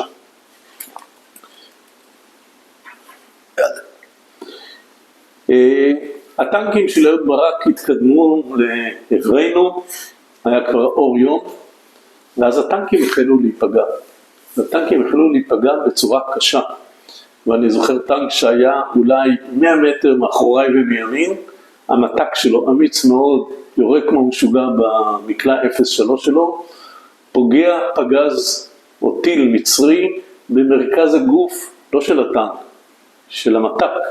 אתה רואה חצי גוף נופל מהצריח למטה, ובשלב מסוים אהוד ברק בעצם מבין שהוא הכניס את עצמו לאותו שטח השמדה שאנחנו נמצאים, ונתן הוראה טנקים אחורה, והטנקים נסוגו.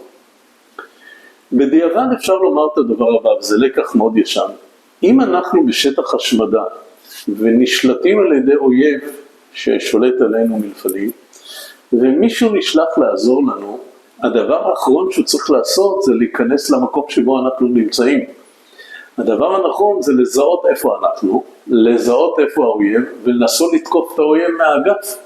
הרי הבעיה היא האויב איפה שהוא נמצא, ולא אנחנו איפה שנמצאים.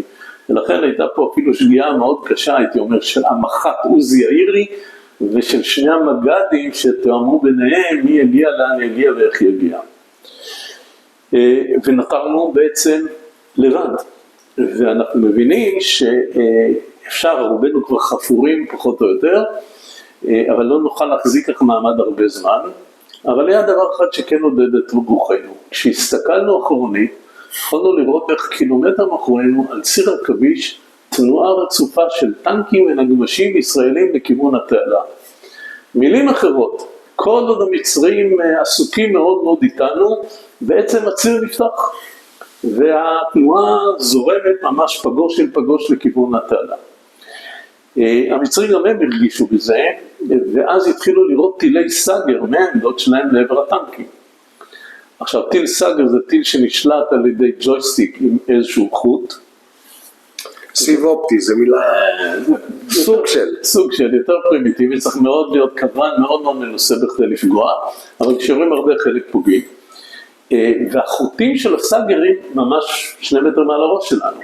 האמיצים בינינו היו לוקחים או נשק או עת חפירה, מרימים אותם למעלה, תופסים את החוט ומנענעים את החוט בכדי להוציא את הכוון המצרי מכיוונו, אבל בהחלט התמונה הזאת הייתה מעודדת. וגם אם לא עד הסוף הבנו ברגע האמת מה אנחנו עושים ומה זה משרת, הבנו שמשהו טוב פה מתחיל לזוז. ואז בשלב מסוים, שעה, לא יודע, 8-9 בבוקר, בעצם זיהינו שממערב לנו, מדרום וממערב לנו, 300 מטר בערך מאיתנו, ישנה תעלה מאוד מאוד עמוקה. היא נראית כמו תעלת נ"ט, למרות שהייתה תעלת השקיה, אבל מאוד מאוד עמוקה, והיה ברור שזה המקום שכדאי לחלץ אליו, כי הוא נותן באמת מחסה מלא.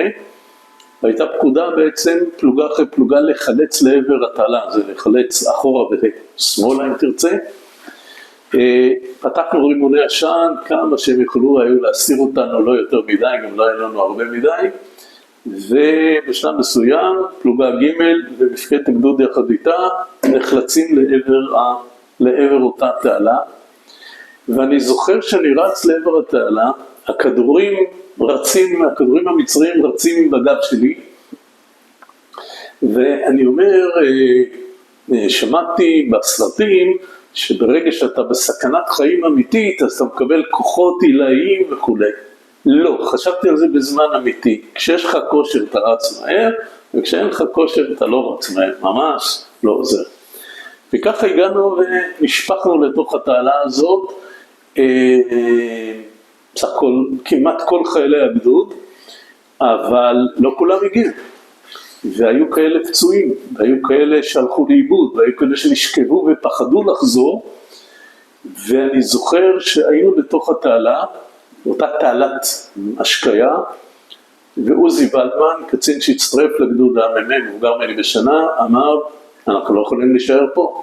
וארגן קבוצה של קצינים לצאת החוצה בכדי לחלץ טועים ועמומים ופצועים שעדיין נשארו בין האויב לבינינו.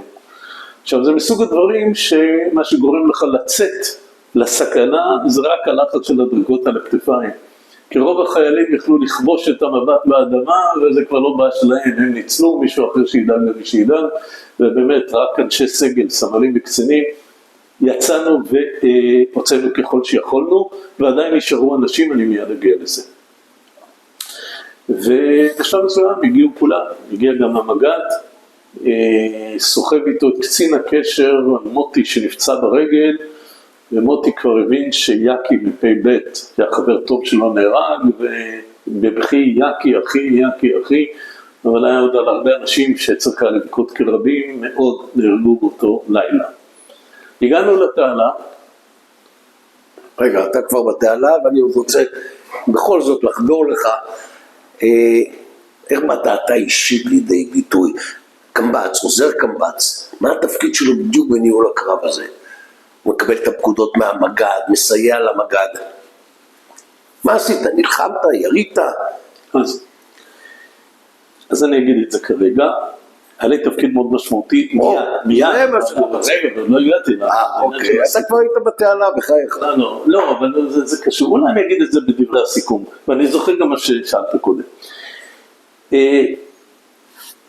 היינו באותה תעלת השקיה, עוד פעם, שנראית כמו תעלת נ"ט, שהיא מגיעה עד ציר עכביש, ובעצם הלכנו דרומה והגענו ליד ציר עכביש, והרגשנו די בטוחים באותו שלב, מה עוד שבאמת אנחנו רואים את הטנקים ממש 50 מטר מאיתנו על ציר עכביש, נוסעים מערבה, ולא יותר מופרים על ידי האש המצרית. ואז מגיע מדרום, אנחנו רואים גם שני נגמשים מגיעים מכיוון דרום, עולים על ציר עכביש ממש לידינו, פונים לכיוון התעלה, ועל הנגמש הראשון, אריק שרון עם התחבושת הלבנה, ואיתו בנגמש משה דיין שר הביטחון, עושים לנו שלום, ונוסעים מערבה לכיוון התעלה. ואז הוחלט, אוקיי, הגדוד בעצם סיים את משימתו, אז הוא אחרת, איך לסכם מה הושג, מה לא הושג, ונשלחו נגמשים לקחת את הגדוד ובעצם להחזיר אותו לאיזשהו מקום אירופי. והגדוד מתארגן עוד פעם בצורה כזו או אחרת, לפי פלוגות, מחלקות, מה שהיה, ואז קורא לי המח"ט, עוזי יאירי, לאיזשהו מין תלולית חול גבוהה מעל התעלה שצופה על כל השטח, ואומר לי, תשמע, אני רוצה שאתה תישאר פה, תצפה על השטח פה, ותוכל לדווח לי למחת מה קורה פה, כי אנחנו כולנו מתפדים.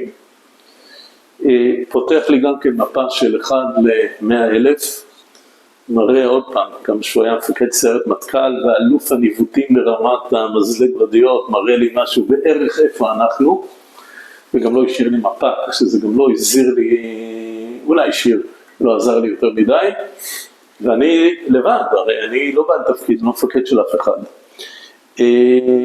תפסתי 3 חיילים בפלוגה ג' של אחד מהם היה מכשיר קשר, והכרחתי אותם להישאר איתי במסגרת הברדק הכללי, ו3, אחד מהם קוראים לו רוני גת, אני אחזור אליו בהמשך, היום הוא איש עסקים מאוד מאוד מצליח, והם נשארו איתי, ואז אני רואה שיש פתאום עוד חוליה של 4 אנשים שנשארת, זה עוד קצין, בנצי, שגם הוא היה קצין בגדוד, שללא קשר להנחיית המח"ט אליי, קיבל הנחיה דומה מהמג"ד, איציק מרדכי, תישאר גם אתה, וגם הוא לקח 3 חיילים במקרה שלו מפלוגה מסייעת מפלוגה ה', ומצאנו את עצמנו 8 חיילים, מתוכם 2 קצינים, 2 מכשירי קשר על הגבעה הזאת, צופים לעבר השטח, מצב די סטרילי.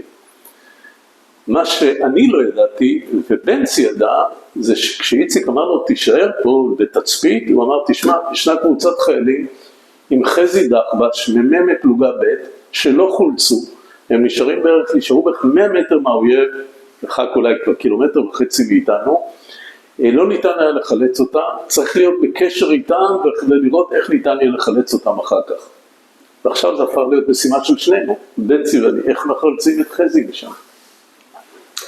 לידינו עמדה פלוגת טנקים, והפלוגת טנקים ישראלית שכאילו פרסה מחוץ לציר על איזשהו גבעה גבוהה ממש לידינו, והיא ירתה כמו משוגעת לעבר האזור שממנו נלחמנו עד עכשיו.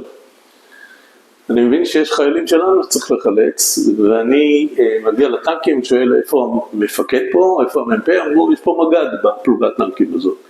אני מגיע לטנק המג"ד, עולה על הצריח של טנק המג"ד, מג"ד עם שפם גדול, עם משקפת גדולה, ואני אומר לו, שמע, יש לנו קבוצת חיילים שנמצאת שם, וצריך לנסות לחלץ אותם. הוא אומר לי, המג"ד, יש לי הנחיה מהמח"ט שלך לא להתקרב ליעד, אני לא מתקרב. אבל יש פה מאחורנית פלוגת החרמש שלי. גש למ"פ, דבר איתו, אולי ירצה לעזור לך. כאילו מדובר פה, אולי יש לו שק תפוחי אדמה לתת לך. עוד לפני שאני עושה את זה, אנחנו מסתכלים ורואים בלי קשר לחזי ולקבוצתו שאני אדבר איתה, במקום אחר, חייל בודד עם חצי גוף ערום, פצוע, רץ לעברנו, נופל, גורי ששון קוראים לו, לא זיהינו אותו אז, ואחד מהטנקים שעמדו שם בשורה, נוסע קדימה 100 מטרים, מעלה אותו בעצם על הטובה, ובעצם מביא אותו לשטחנו. גורי ששון, כמו רבים אחרים, מאוד מאוד כועס עלינו, גם לקבוצה שלי, וגם המג"ד כמובן, שבעצם טנקים היו צריכים לחלץ אותו, ולמה לא, אנחנו דאגנו לו, דאגנו בחילץ מאחרים, פשוט לא ידענו בקיומו, אבל המתח הזה נשאר כבר למעלה מ-50 שנה. ככה אחרת אני מגיע לפלוגת נגמשים שנמצאת מאחורנית, ואני אומר למ"פ, תשמע, המג"ד שלך אמר שאתה תוכל לעזור לנו אולי, כי יש לנו פה חיילים שאנחנו רוצים לנסות לחלץ אותם, והם נמצאים איפה שהם נמצאים. אומר לי המ"פ, המג"ד לא מעז להתקרב ליעד עם טנקים שאני אקרב עם נגמשים? מה פתאום? אבל אתה רוצה, אני אתן לך 2 נגמשים עם נהגים שלי, תעשה מה שאתה רוצה. עכשיו אני צריך לברר איפה חזי בדיוק נמצא, אני לא יודע איפה. אני מנפנף באיזשהו דגל אדום, אני אומר לו, אתה רואה את חזי? אז הוא אומר לי, כן. תיתן לי את האזימות שאתה רואה אותי, האזימות חוזר, אני יודע איפה אתה נמצא, ידעתי פחות או יותר איפה הוא נמצא. ואנחנו מתארגנים, למרות שהשטח הוא שטח השמדה עדיין מאוד גדול, זה להתקרב למקום שרק כמה שעות יצאנו ממנו, ומבחינתי המצרים עדיין שם, למרות שיש די שכחה. באופן שאני לא יודע להסביר איכשהו התחבר לי בקשר שהייתי על אותו נגמש, איזושהי סוללה ארטילרית, אני לא ידעתי איפה אני נמצא, אבל הצלחתי לכוון להם אש של זרחן לעבר היעד. פה היה לי עזרה של קורס מ"פים, כאילו קורס מ"פים, לפני המלחמה עשינו המון בארטילריה, אז ידעתי איכשהו לתווך כהלכה, לא עזר הרבה, אבל נתן לי איזושהי תחושה שאני קצת עוזר, ועוד אנחנו מתארגנים, כוח נגמשים אחר, שלא ידעתי מקיומו, בפיקוד מ"פ חרמ"ש בשם דבורצקי, איתר את חזי בנפרד, הגיע אליו וחילץ אותם לפני שאנחנו נסענו. כשאנחנו רצינו לנסוע עם השני נגמשים שלנו לכיוון, הם כבר חולצו.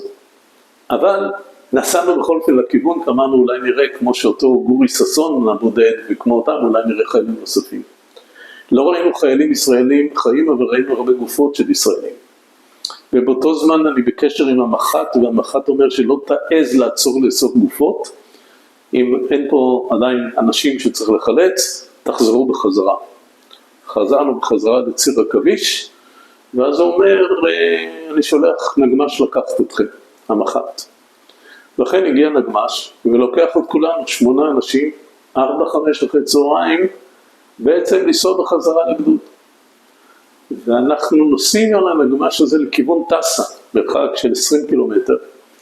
נוסעים בערך 10 קילומטר ועוצרים ליד מה שנקרא תחנה גדולה של רופאים, תחנה אוגדתית כזו או אחרת עם מועלים, עם הרבה רופאים שמטפלים בפצועים, ואדם שטיפלו בהרבה מאוד פצועים שלנו של הגדוד. ואני זוכר שאנחנו עומדים על הנגמש וצועקים להם שמות, כי לא ידענו חיים מתים, והם החובשים הולכים ומוסרים לנו מי חי ומי מת מבין אלה שידענו. ואנחנו נוסעים עם הנגמש עוד איזה 2-3 קילומטר, ואז הוא אומר, טוב, קיבלתי הוראה להוריד אתכם פה, אני חוזר לשלומנו, אנחנו הוריד אותנו באמצע המדבר, הוא אומר, זה ההוראה שקיבלתי, הוריד אותנו. טוב, עמדנו שם בטרמפים, הגענו עם עוד איזשהו טרמפ לצומת של טסה, כי ידענו שהגדוד חזר לטסה, ופתאום אנחנו רואים נונון שמגיע, והנונון, אני זוכר, נהוג על ידי נהג, הנהג קצין, סגם עם דרגות ברזל, שהיה לי מאוד מוזר במלחמה עם דרגות ברזל, דרגות א', מדי א' הוא היה.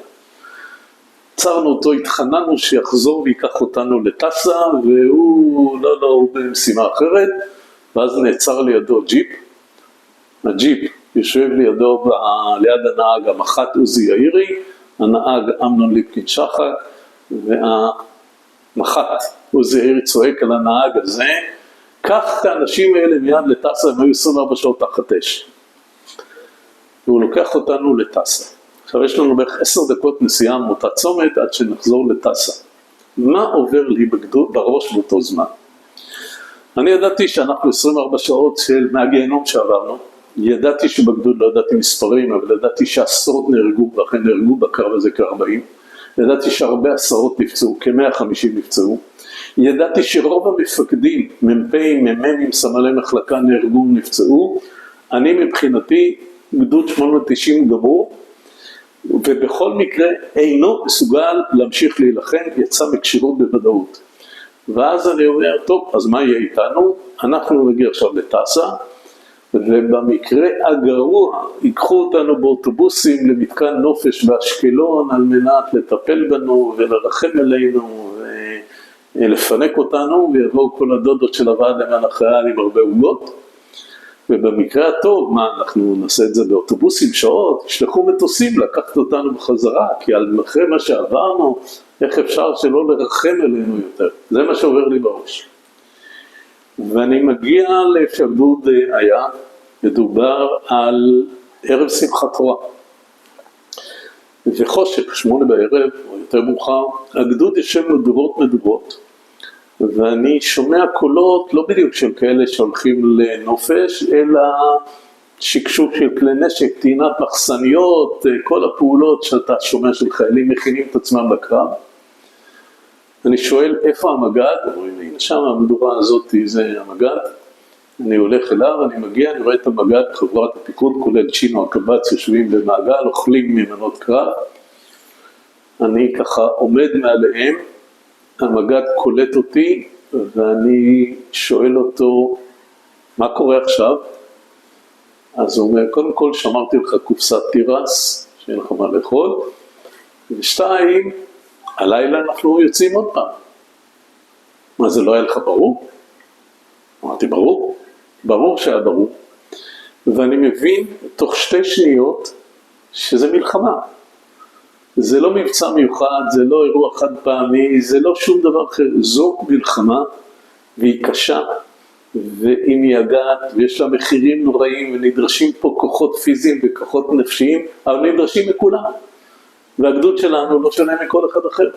ואכן, מגיע 10-11 בלילה, נוחתים שוב מסוקי יסור, ולוקחים אותנו עוד פעם לעכביש 55, בבחינת סיסמה של הצנחנים, לא חוזרים עד שמבצעים, ואם לא כבשנו את אותו יעד לילה קודם, הלילה הולכים לכבוש אותו. הדבר שעשיתי שינוי בין הלילה הקודם ללילה הזה, היה לי מעיל, לא צבאי כמובן, מעיל אזרחי כזה, כמו מעיל של טייסים כזה קצר ונוח, לקחתי אותו איתי. אמרו לי כולם, מה אתה לוקח את המעיל? הרי אנחנו מתחברים לציוד עוד למחרת בבוקר, מה אתה צריך להיות כבד גם עם מעיל? אמרתי שיהיה. לא טעיתי כמובן, לציוד התחברנו 2 אחר כך, ובכל הלילות הקרים של מצרים הייתי בערך האדם היחיד בגדוד שלא קפא מקור, כי היה לי מעיל, לא התחלקתי עם אף אחד. ובאמת נחתנו בעכביש 55 ומתחילים לנוע ולא תחכו, כבר כן צריך, לא צריך, כי כל צה"ל כבר נסע לפנינו לכיוון התעלה. ואז אומרים לנו, לא צריך. הציר עכביש נפתח, גם ציר טרטור נפתח, המצרים שהיו פה נסוגו בכלל צפונה, אתם בכלל צריכים ל-17 לחודש, אז זה עכשיו ה-18 לחודש בבוקר, עוד פעם, חווה סינית ה-16-17, עוד לילה, 17-18, אנחנו ב-18, תגיעו מהר לתעלה, צריכים לחצות את התעלה, יש לכם עוד משימות מעבר לתעלה צויץ. איך תגיעו לתעלה? מהמקום שלנו לתעלה, זה בערך 12 קילומטר עד ציר נחלה, זה ציר שהולך מקביל לתעלה, ומתחבר ללקסיקון על התעלה. אמרו ככה, גיורא, כולם בגדוד מכירים את גיורא, אז אתה תיסע בטרמפים, תעלה אל איזשהו מסעית או מכלית, תיסע עד צומת עכביש נחלה, תרד עכביש נחלה, תנפנף עם הידיים, וכשהחיילים יגיעו בכל מיני טרמפים, מי שיזהה אותך יבין ששם צריכים לרדת. אני שומע נכון? בטרמפים אתם אמורים להגיע? כן, ואני נוסע ראשון על איזשהו טרמפ שלקחתי, יורד בצומת נחלה לקסיקון, ומתחיל לסמן לאלה שבאים אחריי. מה שלא לקחתי בחשבון, שאותו זמן כל האזור הזה של ראש הגשר מופגש בלי סוף על ידי מצרים, כולל על ידי מטוסי קרב. וכמה פעמים על האזור של הצומת שלי צוללים מטוסי קרב, אתה שומע את הפגזים בחול, אתה נשכב על החול ומקווה שלא יפגע בך, ולמזלי לא פגע בי. ואני עומד שם, והחיילים מגיעים על מיכליות, על מסעיות, על נגמשים, על זחלמים, על טנקים, בכל דרך אפשרית, הפלא ופלא. הגדוד מגיע, מתקבץ, ועכשיו עד התעלה יש בסך 3 קילומטר של ההליכה, נכנסים לסדר תנועה, ונעים לכיוון התעלה. באמצע סופגים עוד התקפת מטוסים, ו4 חיילים ישראלים נהרגו מהתקפת המטוסים הזאת, ביניהם ראובן גלקין, המגיש שהיה לידי ונלחם כל כך באומץ בחווה הסינית, קיבל צל"ש בהמלצה שלי, כמובן אחרי המלחמה. ואני אזכיר אותו שוב בהמשך. והגענו ממש עד קצה התעלה, ויש שם סוללה, ואנחנו אמורים בעצם לחסות את התעלה בהליכה על גשר הדוברות. תכף נדבר על הגשרים שהיו ושלא היו. וצמוד לסוללה עומד זחלם 20 מילימטר נ"מ ישראלי. ופתאום אנחנו, כשאנחנו ממש, זאת אומרת, ראשי הגדוד, צמרת הגדוד, אנחנו צמודים ממש לאותו זחלם, אנחנו מזוהים 2 מסוקים מגיעים מכיוון דרום, ומתחילים לפנות את הצד אלינו. המפקד שלנו צועק, לא לראות זה יסורים.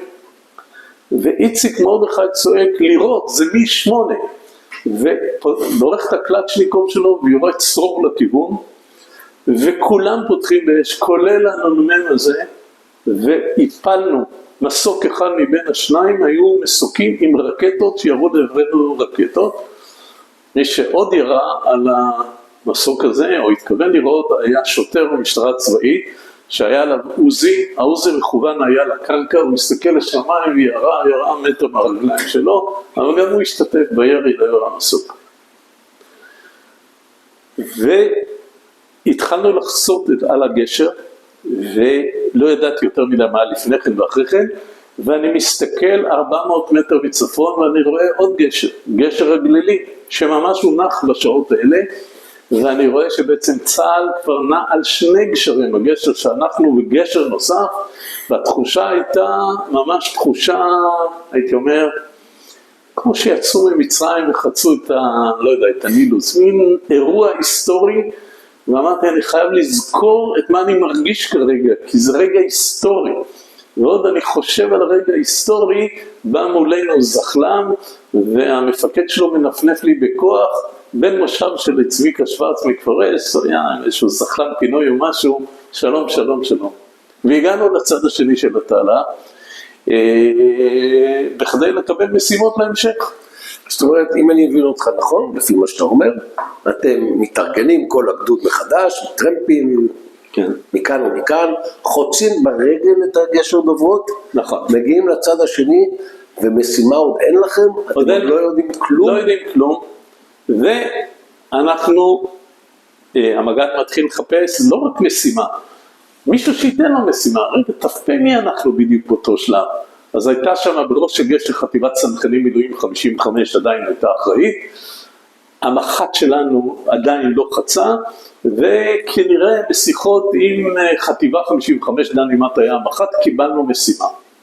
והמשימה הייתה לכבוש רמפה מצרית שנמצאת בערך 2 קילומטר מצפון לנו, בעצם רמפה זה מין מוצב מצרי ענק, ולמעלה יש רמפה לטנקים, שהיא נמצאת צמודה לתעלת סואץ, מהצד המערבי, כולנו היינו כבר מהצד המערבי של התעלה, בערך 2-3 קילומטר מאיתנו.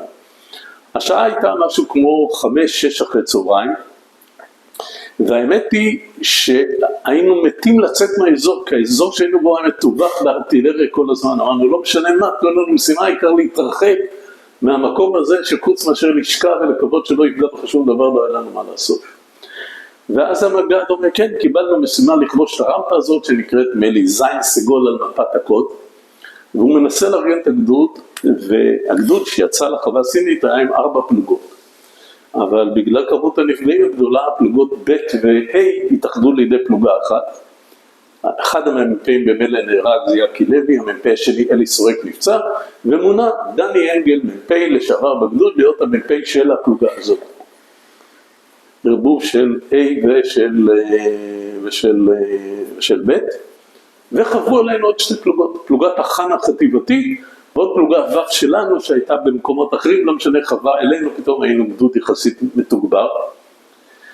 והמג"ד בונה את התוכנית שלא יודעים עליה כלום, חוץ משננוע בלילה נגיע ונתקוף בחושך. ודני אנגל אומר, רגע, אין לנו יותר מודיעין, מי, מה, איך, למה? לא. רגע, יש לנו ארטילריה? לא. יש לנו טנקים וסיוע? לא. אז דני אנגל אומר, אז אני לא מוכן להוביל את ההתקפה הזאת. מספיק היה לי מה שהיה לפני יומיים. באופן קיצוני אפשר לקרוא לזה סירוב פקודה נוכח פני אויב. אבל איציק מרדכי בחוכמה לא הגיע איתו לידי חידוד בעניין. אמר בסדר, ומינה את מ"פ החאן שמעון נווה, שמעון הקר אז, ובעצם להיות הפלוגה המובילה. ונכנסנו כל הגדוד לתנועה, ואנחנו נעים בלילה לכבוש את הרמפה המאיימת הזאת, שכמה שזה לא היה רחוק, היא שברה קו ערכי, אז כל זמן ראית אותה, כי זה היה מין מפלצת ענקית כזאת, ולא ידענו מה יהיה בה, ומה יש בה, ואיזה אויב ישנו בה, וכמה, ומתי יפתחו עלינו באש וכולי. בשלב מסוים היה לנו אש מרגמות די רצינית, וכל הגדוד ירד במקום. מה קורה שכל הגדוד ירד במקום?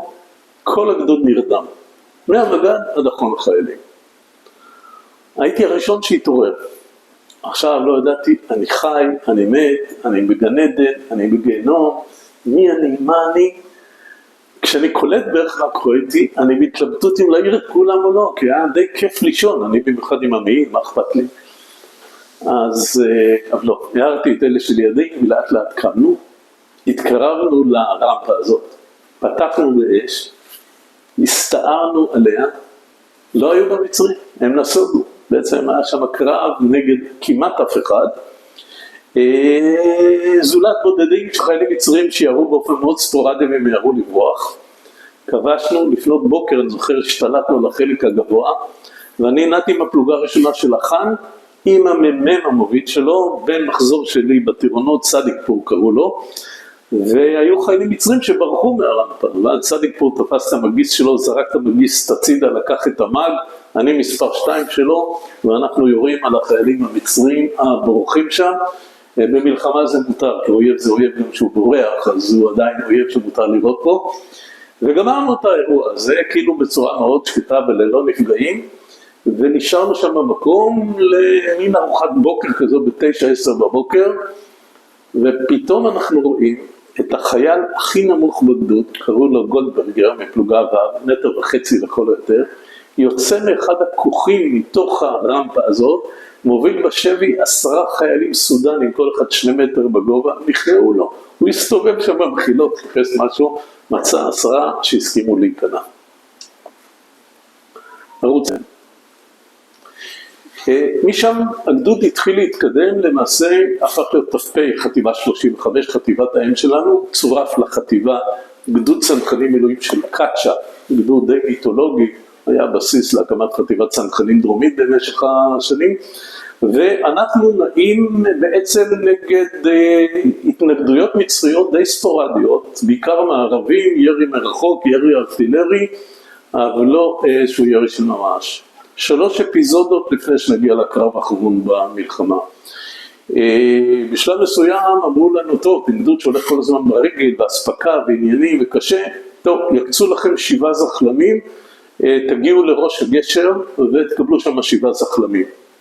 עכשיו מי שנשלח להביא את 7 זחלמים היה דובדבני, שהיה לשעבר מ"פ בגדוד, היה סמג"ד אחרי כן בדובדבן, לימים היה מח"ט גבעתי הראשון, בכל מקרה אחד מהקצינים הרבים שגויסו לגדוד, והוא ואני נוסעים לגשר, לך תמצא בגשר, בחורשות האקליפטוסים והבונקרים והמחפרות, מי צריך לתת לך 7 זחלמים, ואחרי שתמצא את מישהו, איפה תמצא את 7 נהגים? ואחרי שאתה מוצא את 7 נהגים, כל הפגזה הרי הם בורחים לך. וככה אנחנו במשך זה 2 שעתיים, עד שצריכנו לקבץ את 7 זחלמים ו7 נהגים, ואז דובדבני אומר לי, תגיד, אתה יודע לנהוג על זחלם? אמרתי לו, כן. אז הוא אומר, למה שנחזור עם 7? נחזור עם 8. אני אסע עם 7, ואתה תיקח עוד זחלם אחד שיהיה לנו 8. ואני עולה על הזחלם השמיני, גנבנו אותו כמובן, כמנהג הימים ההם, ואני נוסע הרבה אחרי 7 שכבר נעלמו, נוסע זה 3-4 קילומטר לבד, על דרך לאור תעלת המים המתוקים, אני לבד נוהג בזחלם, אתה גם לא רואה כלום, מושב הזחלם הוא מאוד נמוך, זהו, נחבא הזחלם, לא מניע, לא שום דבר, אני לבד, אין לי כלום, אין לי מכשיר קשר, אני עם הנשק האישי, מה אני בדיוק עושה? רק לחבור לכוחותינו שלא ירגו אותי, כמו שהרגו חיילים מצרים טועים בדרך היה משימה. 2. אנחנו הבנו מהר מאוד שהנשק המצרי הרבה יותר טוב משלנו. כל מי שהיה לו עוזי או רובה FN זרק אותו והצטייד בקלצ'ניקוב כמובן. כל הבזוקאים זרקו את הבזוקות הישנות שלנו ולקחו את ה-RPG המצרי. כל המקלעניסטים זרקו את המקלענים שלנו ולקחו את הדשקה או את ה-RPD המצרי. היחיד ששמע על כבודו הצה"לי היה המאג. המגיסטים נשארו עם המאג כי אין תחליף למאג, כל היתר החלפנו. הסמג"ד שלנו, דרורי, שרצה לעשות קצת סדר בגדוד, קבע מי מותר לו לנשק עם נשק כזה, מי עם נשק אחר, שלא עמד כמובן מבחן המציאות, אבל הוא בין היתר קבע שאנשי מפקדה שהולכים איתנו, להם אסור להיות עם קלצ'ניקוב והם יישארו עם העוזי. ואז יום אחד אנחנו מתקדמים, מגיעים לאיזשהו מתחם מצרי, עוד פעם שהתחילה הפגזה קשה עלינו, כולנו נכנסים למחפורות ולבונקרים המצריים, ואז אתה יודע, אחרי חצי שעה הפגזה נגמרת, וזה כמו סמורים שמתחילים לצאת מתוך המנהרות, ככה לאט לאט מוצאים את הראשים, לאט לאט כזה בשקט, שקט, דממה, ואז צרחות אימים מפלחות את המקום, סמל הדת של הגדוד, קראו לו לוצ'אטו, יוצא מתוך המנהרה, ורץ במעגלים, אחוז עמוק במרכז המוצב, מחזיק ביד 2 קלצ'ניקובים חדשים ממחסניות מתקפלות, בזעקות אימים, בן זונה מי שיקח לי את הקלצ'ים האלה, בן זונה מי שיקח לי. התקדמנו והגענו ל-22 באוקטובר, ואנחנו כבר בפאתי אסמאעיליה. והמשימה הבאה של צה"ל בתנועה צפונה, האוגדה של שרון נעה צפונה לכיוון אסמאעיליה, ושתי אוגדות אחרות נעו דרומה לכיוון סואץ. המשימה, כיבוש אסמאעיליה.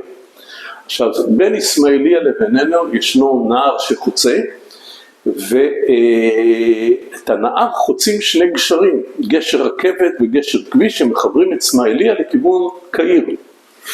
והיה ברור שהמפתח לכיבוש אסמאעיליה הוא כיבוש הגשרים החולשים על אסמאעיליה ממערב.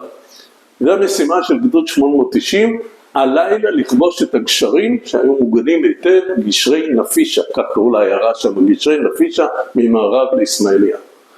סוף סוף משימה רצינית, מכובדת, וגם עם נוהל קרב יחסית ארוך, שהיה לנו טקסות, היה לנו אפשרות לצפות, היה אפשר לבנות כוחות ומשימות, ואנחנו מתקדמים. אמרנו פחות או יותר נוהל קרב, ושטח הכינוס היה צריך להיות עוד איזה 5 קילומטר קדימה. איך נגיע לשטח כינוס? זחלמים שגנבנו, הובילו אותנו בסבבים את כל הגדוד עד שטח כינוס, ומשם עם חושך אמורים להתחיל לנוע לכיוון הגשרים. שים אותנו על ציר הזמן באיזה תאריך? 22 באוקטובר. 4 ימים התקדמנו בין ה-18 ל-22, לא בקרבות יותר מדי גדולים. ואז הגדוד מגיע עם זחלמים, מי שמוביל את הסבבים של הזחלמים, היה קצין בגדוד בשם מיכה נתן, מבוגר ממני בשנה, ששנה קודם, שנה וחצי קודם, נפצע בהיתקלות עם מחבלים בלבנון, לכן היה פצוע, התקשה ללכת, והיה לו תפקיד חצי מנהלתי. ואני זוכר שאני מסתכל עליו בקנאה ואמרתי, אני לא יודע מי עובר את הלילה הזה בשלום ומי לא, הוא בטוח כן, כי הוא נשאר עם הזחלמים האחרונית, ואני זוכר כמה קינאתי בו. כפי שציינתי לימים, הייתה לי עוד סיבה לקנא בו. באותו זמן כל הקצינים בגדוד היו מעורבים בחיילת אחת, מש"קית הת"ש של הגדוד, לילית דוברת, גם אני, ולימים מיכה התחתן עם לילית, אז מבחינתנו עוד סיבה לקנא בו. ואז אנחנו ב5:30 בשטח כינוס, עוד שעה חושך ומתחילים תנועה, הודעה, תעצרו, כן, לא, שמות, הפסקת אש, לא הפסקת אש. כלפי חוץ כל אחד מאיתנו, מה, רק שלא יצרו אותנו עכשיו, אנחנו לפני מבצע כזה חשוב, לפני מבצע כזה הרואי, כולנו מקללים. בלב כל אחד אומר, וואלה, רק שיצרו אותנו, אם בזה נגמרת המלחמה ויצאתי בחיים, אני את שלי עשיתי. ואכן נעצרנו, המלחמה נמשכה אגב עוד יומיים, כי צה"ל רצה להשלים את הכיבוש של סואץ בדרום, אנחנו 2-3 אמרו לנו כן לא, תצאו לכבוש, כן לא, תצאו לכבוש, כן לא, אבל בסוף הבנו שלא, ולמעשה סיימנו את המלחמה במבואות אסמאעיליה, אחרי שהלכנו ברגל למעשה מהראש גשר עד אותה נקודה. אני רוצה לציין עוד 2 אירועים פיקודיים שהשאירו עליי רושם הרב שחוויתי אותם באופן אישי אז. באותם 4 ימים שננו מהראש גשר עד פאתי אסמאעיליה, באחד הימים, אני לא זוכר באיזה נסיבות, השתלטנו על רמפה מצרית, עוד פעם ללא קרב למיטב זיכרוני, ואני נשארתי מפקד של הרמפה הזאת עם בערך מחלקת חי"ר ו2 טנקים. ואני על הרמפה הזאת, מקום שולט גבוה, נשאר במין תצפית, בלי יותר מדי מה לעשות, ואני רואה 2 נגמשים מתקרבים מדרום לעבר הרמפה, מתקרבים. מי זה 2 הנגמשים? מפקדת האוגדה, אריק שרון. הוא יורד מהנגמש, שואל מי זה המפקד, אני אומר לו, אני, תאסוף לי את כל החיילים, אני רוצה לדבר איתם. אני אוסף את כל החיילים, הוא אומר לי, לא כאן. על ראש הרמפה למעלה, פנים לכיוון מזרח, לכיוון תעלת סואץ ומזרח. ובמשך חצי שעה עומד מפקד האוגדה, מדבר עם 25 חיילים, למה חשוב להתקדם מהר ממערב לתעלה ולא ממזרח לתעלה? למה ככל שנתקרב ממערב, אנחנו נקפל את המצרים האחרונית, במקום להיות איתם בקרבות חזיתיים ממזרח לתעלה.